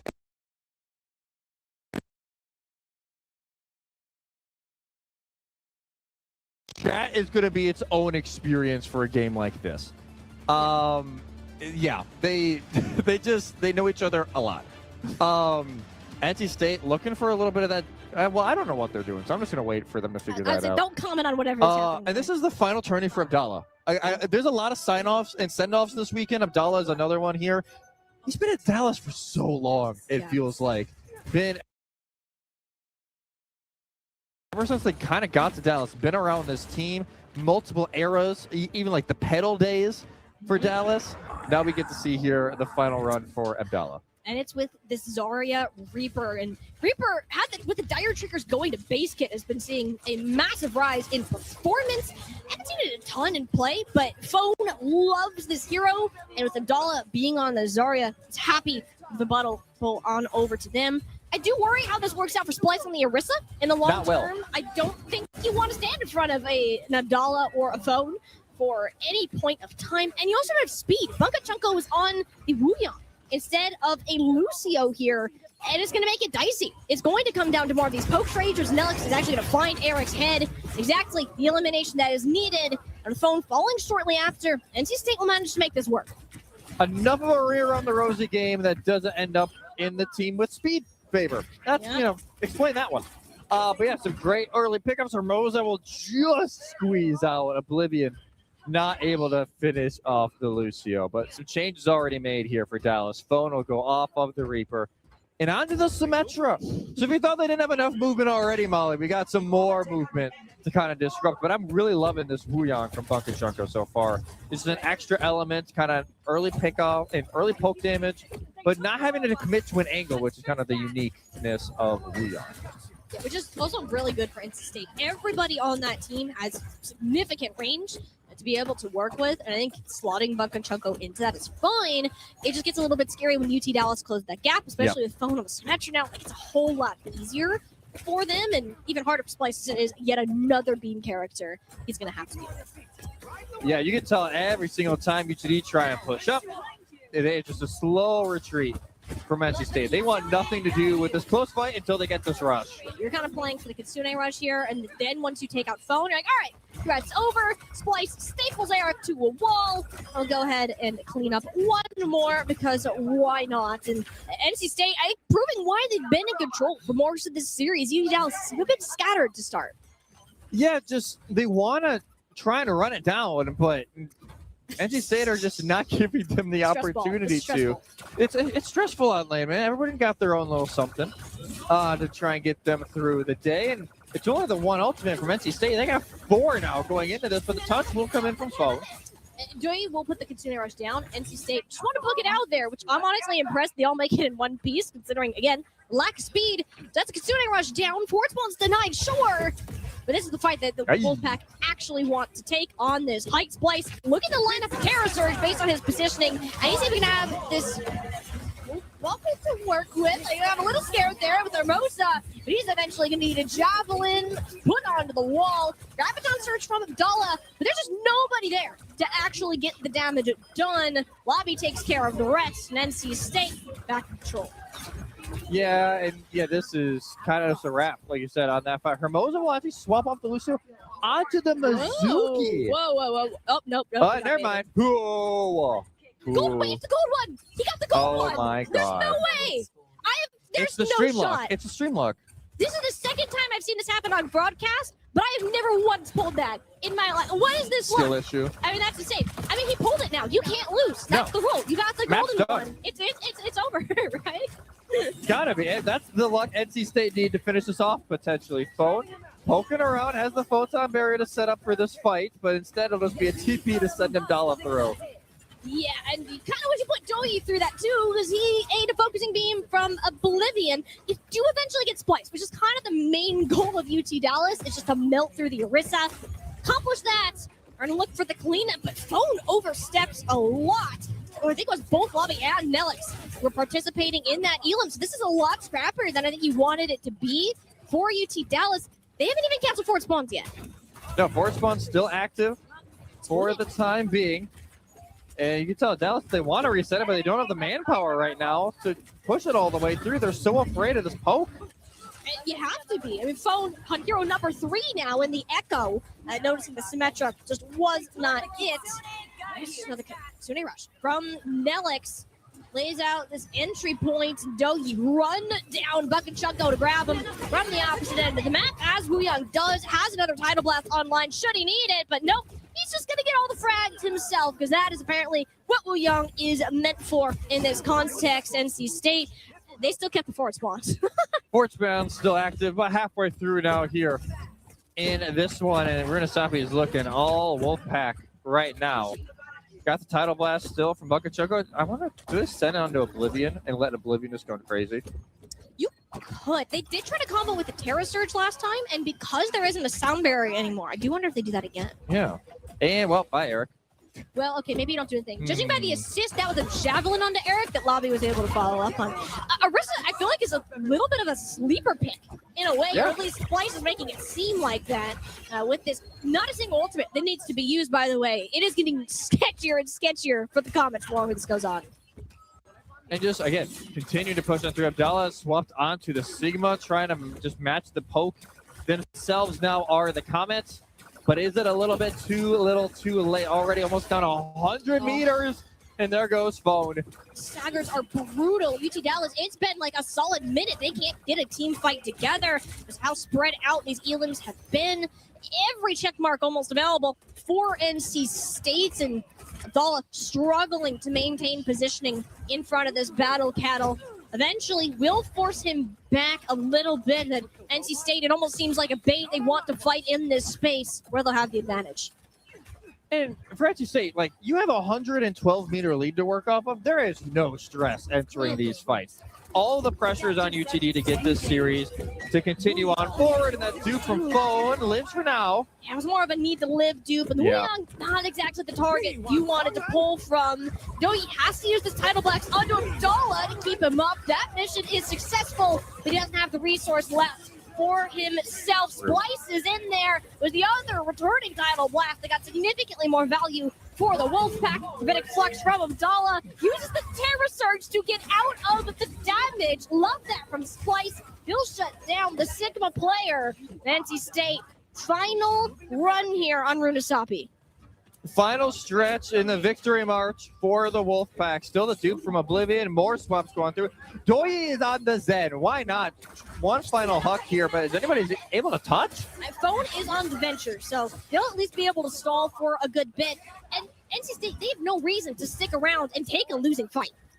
No reason to play into it. Eric still has the override protocol from the Comets. That is the one bright spot of this next fight.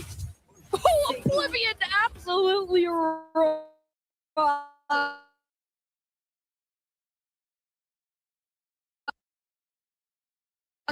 by Abdallah. I was going to make a fun pun that I realized, wow, Rock is actually just what happened to him. So, let's exciting that UT Dallas down their own Rock Muncher. Phone on the respawn. Somebody is to get the payload. They managed to do that. Override protocol for Eric. Last hope. Staying in this fight. He'll blast Splice. Send him back, and it seems the Comets will keep their heads above water for now. But I say above water, they're still basically drowning. They are on borderline collapse right now. It is a long trip to go. 2 minutes, just under, to push here. And they probably got to win, 4 or 5 fights in a row? Like, it's a long road to get to the squish. It must be real stressful right now.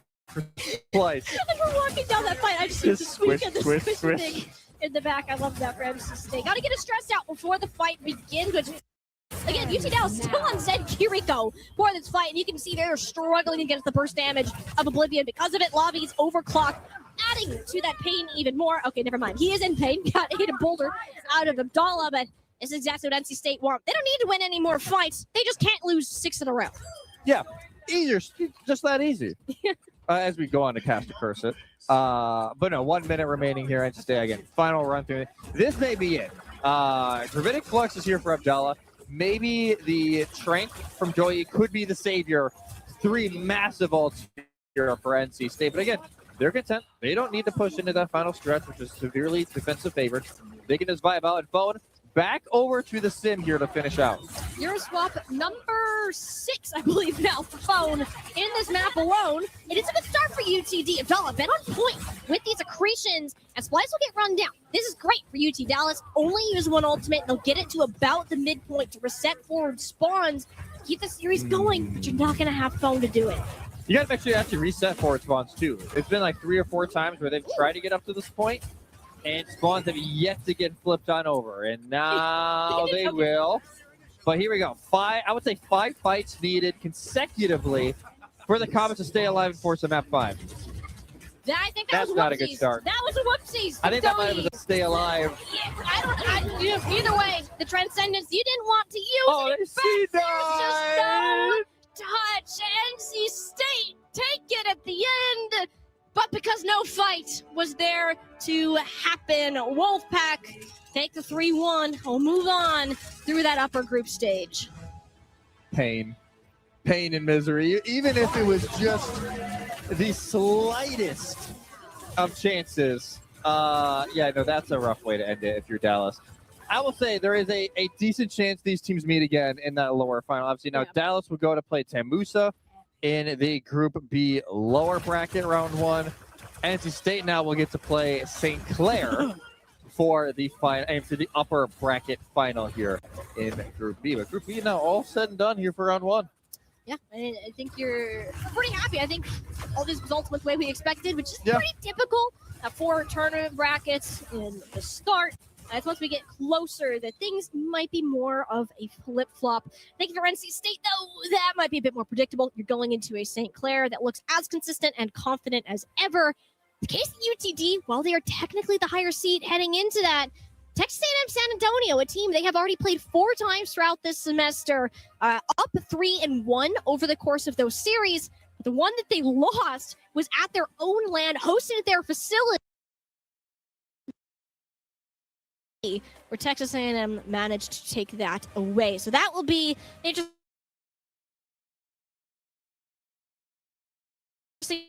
game to keep tabs on. It won't be on broadcast, but down there. Maybe, again, we'll see how the rest of these streams go. Maybe we sneak down there and get a little sneak peek. And just another update. Winthrop up 3-0 Briarcliff.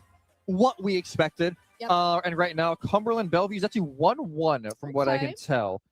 So we'll figure out what our next plan is. We're going to go to another quick break, everybody. When we come back, more Collegiate Overwatch live from Orlando.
number one of the NACE varsity playoffs here for Collegiate Overwatch is officially over. We have 4 teams moving on in the upper side in their respective groups, and then 4 teams that are facing elimination going on ahead.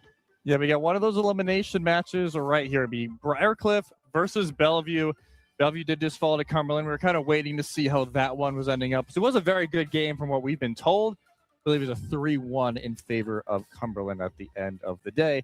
So now Briarcliff and Bellevue get to square off. One of them will finish out top 8. Another one will get to live at least for one more series and play the loser of Cumberland and Winthrop. 2 teams, though, who know each other pretty well and have kind of been in the same area of conversation throughout this semester. They've been so flip-floppy with each other. It's kind of crazy. Like, we kind of went into this semester very high on Bellevue. They had a fantastic performance in the fall NACE Open and varsity brackets, but ended up losing to Briarcliff of all teams, who we questioned if they would even still be a top 20 school. After some roster changes, Mari moving over to a different school, Amity coming into this roster, along with a couple other players returning, but have absolutely blown it out of the water. And yeah, they have that win over their head, and it remains to be that Bellevue are either one of the best teams out there, or they can lose to top 20, top 25 team, depending on the day. And as we get to take a look at the roster, plenty of names from Calling All Heroes, from other collegiate rosters, and Face It alike.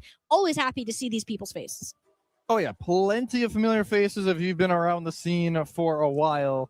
And we talked about Hutch and Regime earlier. Again, one of the most fun to watch support duos that we have in Collegiate. Stone is the one I'm kind of putting a question mark on right now. We talked about this earlier, played a lot of Vendetta for this team this semester. And now Vendeta's kind of fallen to the wayside. Where is Stone really going to end up in all of these comp swaps that we've been seeing? With like Ivory, whatever hits can you put them on? It doesn't really matter. He's going to do, they're going to do unbelievable. So I'm excited to see what Bellevue can do. And on the other side of the coin, we got Briarcliff, which, like you said, Mari left the team to join a different school. Lots of changes overall. Amity was playing DPS for a lot of this semester, but today is now playing tank. Which is actually her normal role. So there's a lot of changes going on with this team right now, but been watching World Cup as well, some familiar faces in LCS and WedTube. Yeah, and in this roster alone is just strange. And the reason I say strange is it's actually very normal, but the roster they had before was even stranger, but they were doing so well that it felt normal. It was Bobby Sabi on the tank for the majority of the semester, and Amity took over the role of the Vendetta. She was so good at it, despite being a tank main, has really been making a name for herself, especially in Calling All Heroes, reaching some new heights there. So now that she's swapped back over to that role, you have LCS and WebTube, who are both new to the team this semester as well. Juven, the only returner out of everybody. Yep. And then you have Catch. And there's a massive question mark on Catch. New player for us, which is crazy to think about at this point in the season. Is kind of listed as a flex player. So we're not entirely sure what to expect from him as we head into this game.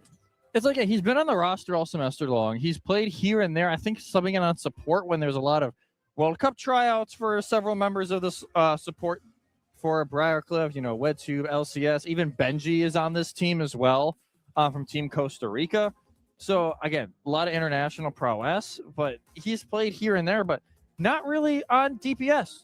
So definitely some changes here for Briarcliff, and you're really not going to get a great idea of where you're actually at when you play Winthrop, seeing that they're the favorites this tournament. It was kind of the expected result. So now once you're against a team that's kind of closer to where you're at, I think number 8 and 10 in the Oka rankings right now? 9 for Briarcliff, actually.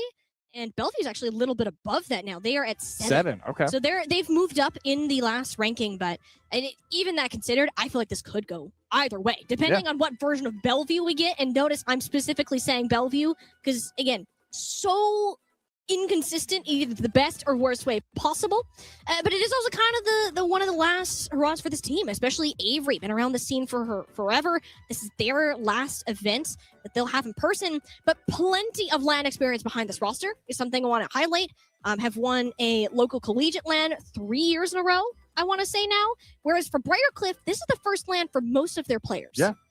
This is the first time around for a lot of these players, and this type of environment, sometimes it can be a lot, right? It can be a lot to get used to having to play in this type of style. And these teams actually just played about a month and a half ago in a different tournament, in a grand final, and a very much like a make or break game. Briarcliff swept. Yeah.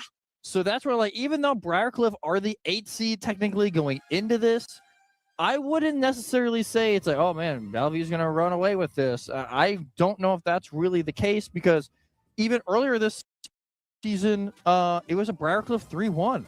But granted, Regime was not playing in that one, which it gives Bellevue a very different look, in my opinion. So let's see if Bellevue can kind of expel the demons. It's weird to say that as, them as the 5 seed, but they have some work to do here if they want to find that potential rematch against Cumberland, or if Cumberland get the upset over Winthrop, then maybe you face the number 1 seed in that lower bracket final. And Briarcliff, the one team that has had their number all semester, despite being the 7th best team ranked in North America currently.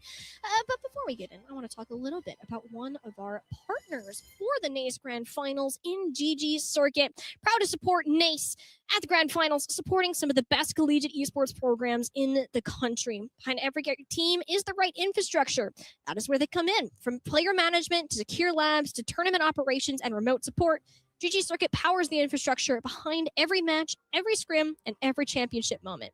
We simplify the technology so schools can focus on what matters most. Let the coaches coach, players compete, and they'll take care of the rest. So if you are building or scaling your esports program, make sure to connect with them. GG Circuit is ready when you are. It really does take a lot of support to put on events of this scale. You're getting a peek into the live venue here at Full Sail University.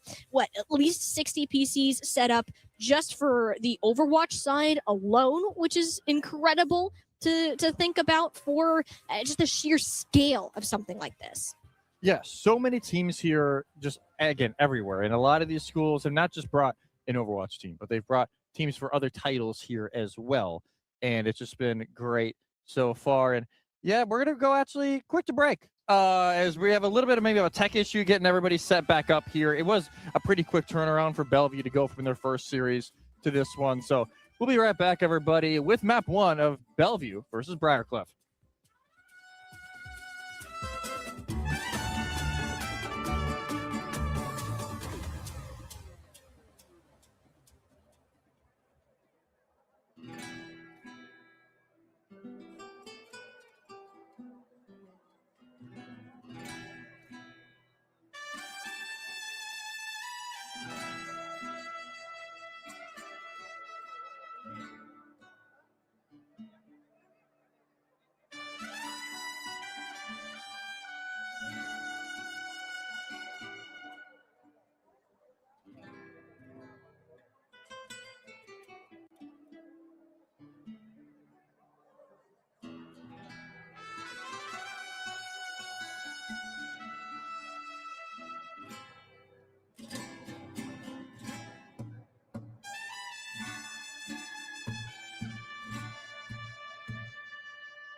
we are ready to set off for our second round of the NACE varsity playoffs here at Full Sail University. Bellevue University and Briarcliff University are fighting for their lives here in the lower section. One faces elimination, the other has the chance to move on. And what could turn out to be a flip-flop of a game, but a match that Briarcliff has had the upper hand for the entirety of the semester. Yeah, they've just, for whatever reason, have been Bellevue's kryptonite. Some point, the Bruins either got to expel it or they're going home pretty early for their standards. And I think we finally got some map picks and bans for you guys ready to go here in map 1. And yeah, we'll get to see. I think Bellevue gets map pick because they're still technically higher seed. Yeah. Which is so strange how that works, considering Briarcliff not only beat them in the regular season, just the way how the bracket ended up being seeded. So Briarcliff, the 8th seed, Bellevue, I believe, at number 5. But map pick is in. It will be yet again Lijiang Tower to start it off. Surprise, surprise. We're not 2 for 2 on the technical first map picks we've had on broadcast. I cannot remember what it was in that UTD NC State series. But for now, we will take the 2 for 2 out of Bellevue. Oh, did you say that's not the map? Not the map. I got baited. See, the production wanted it to be Lijiang Tower so badly that they threw it up preemptively to like encourage the teams to pick it. I didn't know our producer was so biased. That's what I'm saying. That's crazy. But you can see map pool here for this entire weekend for varsity and as well the open final tomorrow. A lot of poke, a lot of dive, not a ton of brawl, which honestly I'm okay with. We've had a lot of Vendetta Brawl over the last few months. Even though we say that, we still saw Zarya comps basically the entirety of the first series today. But it's at least a pretty diverse map set that we got here for the Overwatch Collegiate Championships here at Full Sail in Orlando, Florida. So by the way, again, if you're here, you're out in the Florida area, it's free to visit, free to come in, watch these teams. We got everybody. We got pros, Rack Attacks here. Shout out Rack Attack. We're gonna see all these fans just following Rack Attack around the venue now. You just shouted them out. What's up with that? Yeah, I don't know, man. We're actually getting a little bit of a sneak peek. We're watching the St. Clair Cumberland game through the St. Clair. It's Lijiang Tower. They are on Lijiang Tower. Yes, they are. Lijiang Tower. I thought it was almost Nepal for a second, but I'm like, that's not. I also thought that because I'm like, maybe it's the shrine. I thought it was Village for a second. You thought it was Village? Where did you get? I thought it was the Village side from? room of Village, like the mega room. What? Okay, I don't know what you're seeing. We are seeing two different I'm things seeing right now. very, yeah. Leave me out okay. of this. So at least we know we're not getting Lijiang Tower for this game. So it will be either Busan Oh or my we're God, we zooming can in. zoom. We're watching. Who is this? Noxious? Noxious, Cumberland. He's on Freya? We're playing Freya? Cumberland's at 99 to something, and it looks like Cumberland's about to win this round. Wow. All right. Look at that. That would be one heck of an upset. Fun fact about this, we got to talk to Cumberland a little bit. Shout out Silent, who is their manager and also my coach for my team that I play on. Give us a little bit of insight. Proudest achievement for Cumberland the entire semester was beating St. Clair back in the open Swiss stage. For the NACE open bracket. Well, not bracket, Swiss stage. You get the point. That was their biggest achievement. They're currently up 1-0 on Lijiang Tower. So, hey, one step closer to getting that going, and hopefully one step closer to getting this series going. yeah, we're still waiting on, I think, let's see if we have an update here. I think Briarcliff's still getting set up at this current moment. But we'll see here on where we're going to be going next. But yeah, for now, we could even, we'll just keep camera peeking, I guess. We'll kind of watch St. Clair Cumberland through the eyes of Noxious. This is Overwatch Collegiate CCTV. We're like zooming in, we're stalking people. But hey, if you like stalking people, not actually, we're gonna rephrase that. if you like watching Collegiate Overwatch and all the other fantastic Overwatch esports things that are going on, make sure to give the Overwatch esports channels a follow to stay updated on all of that action, because there's a ton that goes on here outside of Collegiate, of course. We're a little biased. That may be your favorite. Little. But you also, also can get yourself some drops. There are so many cool things. You have an Overwatch Collegiate banner, couple of sprays, 2 Overwatch esports loot boxes. Just saying. Make sure you got your Battle.net accounts attached to your Twitch if you want to have those by the end of the stream, because we got all action all day today. Still 3 more series after this Bellevue Briarcliff game. Plus, tomorrow we will have the grand finals for our NACE open brackets and NACE varsity. So 2 best of 7s back to back. Yeah, it's a lot of Overwatch, guys. I know sometimes I see people complain in chat, like, hey, we don't have enough time for these drops. And if you're a West Coaster, I will say it's a little bit rough of a wake-up time. You wake up, you turn on the stream, maybe take a quick nap, then come back. But you got plenty of time to get all your drops this weekend if you hang out with us. That's all I got to say. We do have our map, I believe, now for Briarcliff and Bellevue, and it's still Lee's Hawk Tower. All right, unless I guess I don't think that's bait. No, it isn't. We're actually going to Lee's Hawk Tower for real. So 2 for 2, and it'll be Farah band from Bellevue. I think it's going to be very common to see Farah and also Lucio bands on this particular map. They're two of their strongest points. We like the speed on these control areas, but you also like the Farah just because there's so much aerial potential. Lots of places you can play safe, especially on Night Market and Garden. So it'll be Bellevue actually taking that one away from a potential Briarcliff pick. Again, massive question mark on Briarcliff today. They have won every single matchup between these two teams, I think except one this year, but that was on a different roster with different roles. Amity back on her main with the tank. We have somebody new coming in on the DPS for the first time, and Catch, and WedTube and LCS will be returning to the roster. So much shuffling going on with this Briarcliff roster. You would think that it's going to affect the core synergy, but we also thought that at the beginning of the semester when Briarcliff completely redid their team. Yeah, so it's gonna be interesting here because even though maybe WedTube and LCS, they don't really have a lot of synergy, but they're actually on Team Chile together. Yep. Because of the fact that WedTube Costa Rica did not make it out of Conference Cups, actually the breakthrough player for Chile is WedTube. So they're actually getting a lot of play time with Team Chile. Also here, obviously with Briarcliff, they've had plenty of time to play. And if things get a little bit sticky, Benji's still here on the bench, ready to go. So obviously, a lot of options here for Briarcliff. And Lucio Band definitely maybe a little pointed as well to Regime. Like, I think you have to. They're an absolute demon on the Lucio, especially when boops are involved. So eliminating at least one of those factors can be a pretty big help here for Briarcliff. Yeah, that makes sense. I think they want to do more of this Lexi kind of thing. Double flex. Jetpack Cat? Because if we don't have a Lucio, I feel like that's where a lot of teams have been more willing to go. Yeah. Especially on like Gardens. I think Jetpack Cat is fantastic there if you're able to get that working. Got a little bit of Jetpack Cat Bastion from Tamusa earlier today. Worked for about a fight. That's about it. So I appreciate the attempt. It was fun to watch. May get it more. I know there are certain teams that are at the higher end of our tournament that have told us that they are considering playing it. I'm not going to say who, just to not give away any strategies, but we know that the inkling is there. Korean OWCS definitely planting that seed. Yeah, thanks, Korea, for changing the meta once again. But here we go. And I got a lot of questions about Briarcliff right now. I don't think they know. Actually, this is different. LCS is on DPS. And Benji is in. Catch is not playing right now. So LCS is on a Reaper. And then it's Benji Webb. It's Benji Webb. Again, that's also a support line that works really well. That I'm not worried about whatsoever. Interesting here. Okay, well, here's what I'm going to say, is that Reaper, if you're going to roll swap, there's not much mechanical things you need. It's more positioning and being in the right place at the right time. At LCS, great. Already Great there. start. Wouldn't even know that was a support player doing a roll swap at this point in time. It seems that Briarcliff wants to lean into the Amity Malga. It's one of her picks that, as much as I hate to say it about Amalga, has been strong, that she can synergize with her team. So we're going to out for Briarcliff to listen to this for a fight.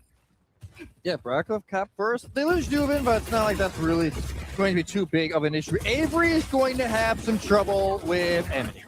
Malga kind of eats Orisa for breakfast, but right now, actually not worried about the Orisa, jumping on this Kiriko stove. Yeah, Ivory, oh my God. Where did that health bar even go? They commit hard on Ivory, though, and leave Benji and Wed as, like, free food for Stone. If you've met college students, free food is, like, the magic word. Stone is feasting, and I'll be the flip over for Bellevue. So it was a good start for the play, just couldn't get the closer. Yeah, couldn't turn around in time to even contest, and obviously, when both of your supports die first, it's not usually a great sign that you're going to win that fight. Briarcliff will just stick to it for now. So, Ivory's also gotten ran over both times so far. Maybe a little bit of revenge now as a nice little alternate shot. locks onto the head of Tubin. Is that what we call a reverse caster curse? It's Maybe. caster blessing. Why did I call it a Caster reverse blessing? caster Yeah. curse? I should have just had caster blessing. You know, what you said. You're welcome, Ivory. Like that. Well, there you go. I just don't know. Very consistent when he's actually been able to get to the fight. So I do love to see that from him. Is Tracer thought we might see the Vendetta today, but not so far because this pick has been working out wonderfully. Yeah, working out great. And now that Bellevue's kind of settled in, it's a little bit more tricky for this Maga comp to actually find that space. What? And that's why you see. Okay. Yeah, I'll say that was. So he just reset the ult charge. Yep. Okay. Huh. Wanted to just get the Land little clip jitters, of, everybody. It's all right. Junkrat. All right. Happens to the best of us. Now, this is sneaky from Stone as the pulse bomb. Not exactly sure where that's going. Ended up in a different zip code from Wed. But it's pulse bomb. Not too worried. You got Ivory to cover your back, although it is a trade between these Sojourns. But Tubin's so far behind on this overclock just because of the swap. Will be a Terror Surge now from Avery, plus the Kitsune Rush. So many things that are happening, but Amity wants to have the final word. The cage fight is effective on everybody except a fortified Orisa. Found that one out the hard way. Cage fight gets negative value. Ivory rips Tubin's head off. It's gone from bad to worse for Briarcliff. Needs something to turn it around. A nice shield bash on the Ivory plus LCS will make that happen, but it is 99% now for the Bruin. Regime wants to turn this. Not sure.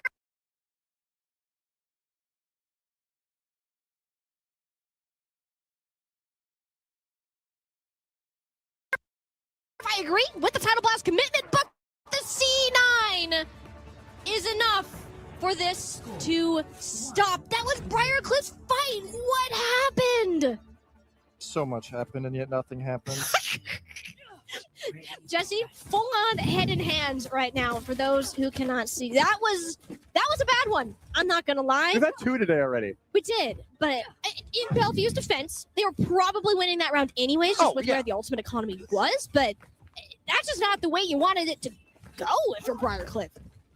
No, not the way you really want to end that round. Yeah, we've had 2 C9s in fights or games / rounds that weren't winnable anymore. So it makes it feel at least not as bad. Yeah. But 2 C9s regardless. Briarcliff now makes some changes as we head into Night Market. Amity gives up on the Maga and onto the Zarya, which, again, another great counter to Avery, but it seems like Avery hasn't really cared that much about the take counters. Just kind of playing around and running over the rest of the Chargers. And they're just chilling. And I think having Regime on this Wuyon has helped, especially with that shit damage that you're putting out. They love playing this Wuyon with a passion. Not as much as Lucio. Actually, we might have to ask them.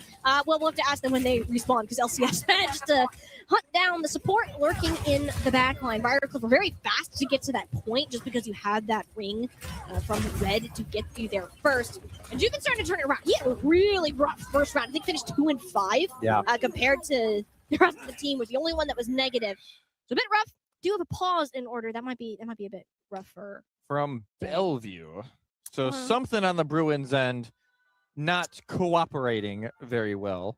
And hopefully we'll get that all figured out here in just a little bit of time. But a good start, actually, for Bellevue after that first fight. I'm like, man, that's a little rough. Like, Maga's kind of just doing Magan things and not a whole lot you can really do about it. But the Bruins able to capitalize late on.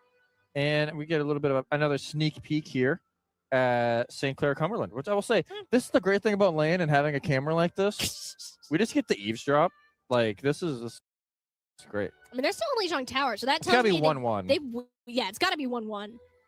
So there we go. Things we wouldn't know without our venue cam, which has done us much good today. It keeps us interesting. I made the thing of, like, you have the split screen, watch like some weird video game that's satisfying whatever on your other half of the screen while you're just listening. What? Whatever. You don't hear that?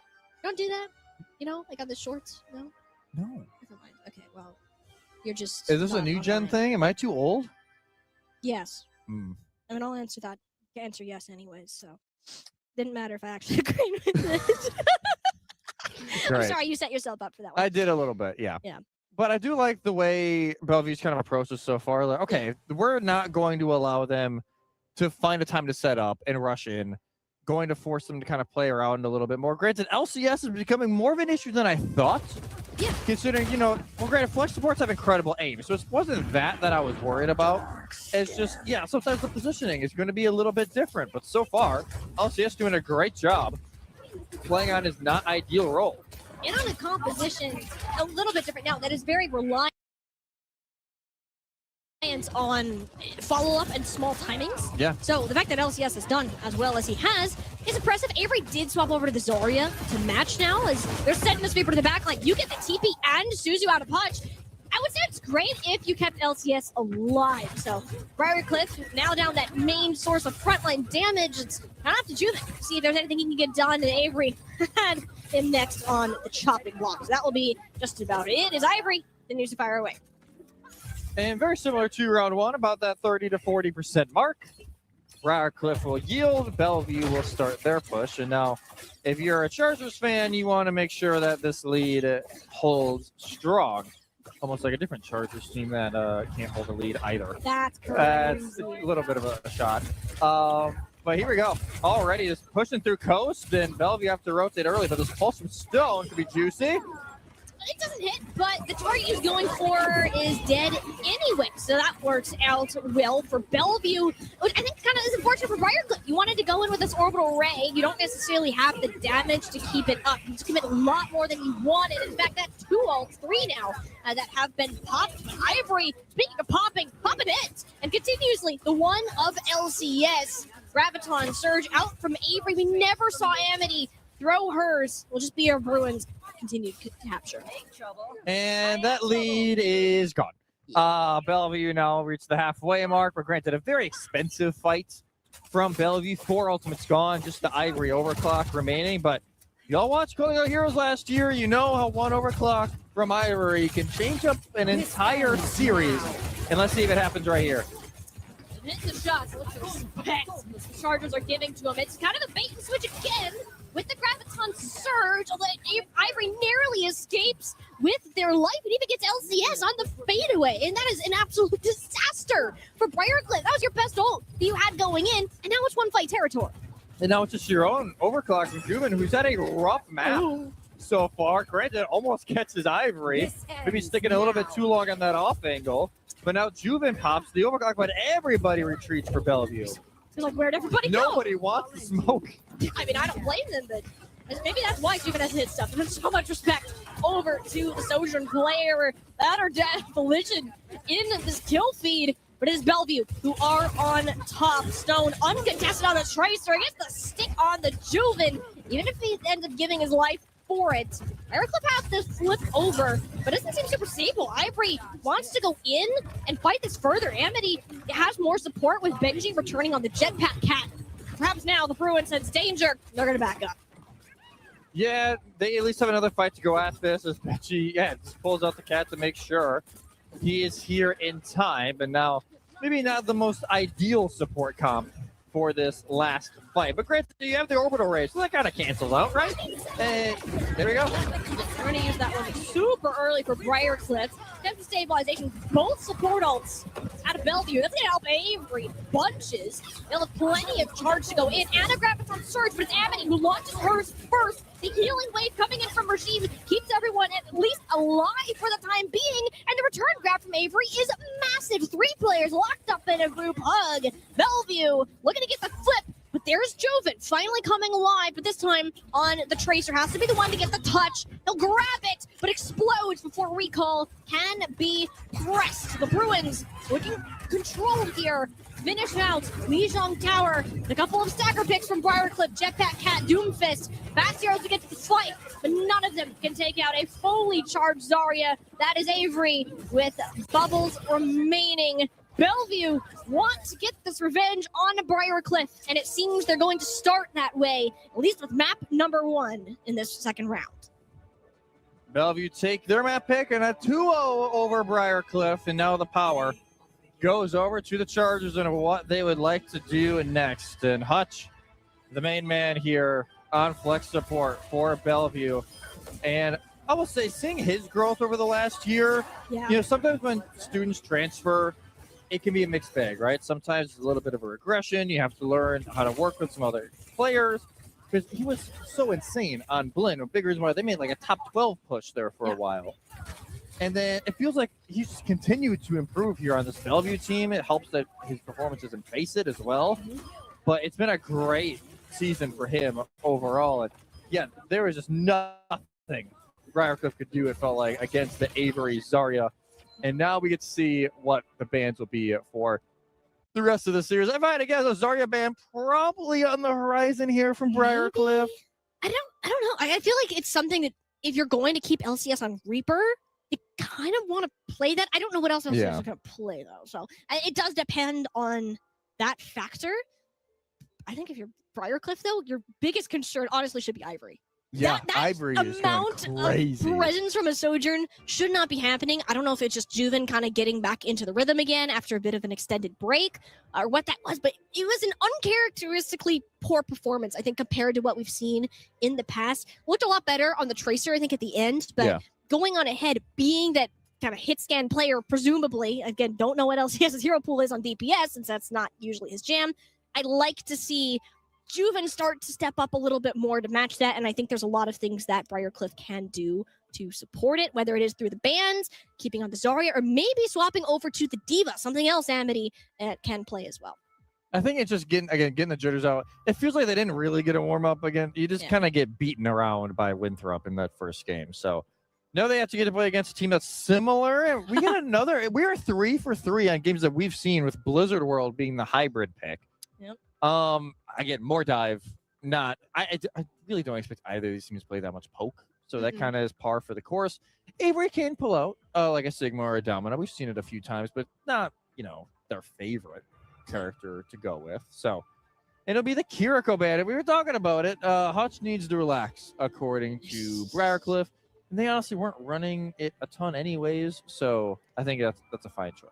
I think Briarcliff just don't want to play Lucio Kiriko. They banned the Lucio map 1, now the Kiriko map 2, and I don't blame them. I like seeing variety in support comps, although this may be the only variety that we have left, unless Bellevue decide to take a similar route. So that does open the door for some other things like in Yardi, Jetpack Cat, if you really wanted to do it. Ana, we saw have a very good performance from Eve on Tamusa in our previous series, but yeah, for the time being, Briarcliff want to break the meta, break out of support jail, as you could say, which LCS has done on a completely different level. Yeah, just a little bit. We actually, Catch is now in. Oh. So Catch is now on DPS. As Winston will be the ban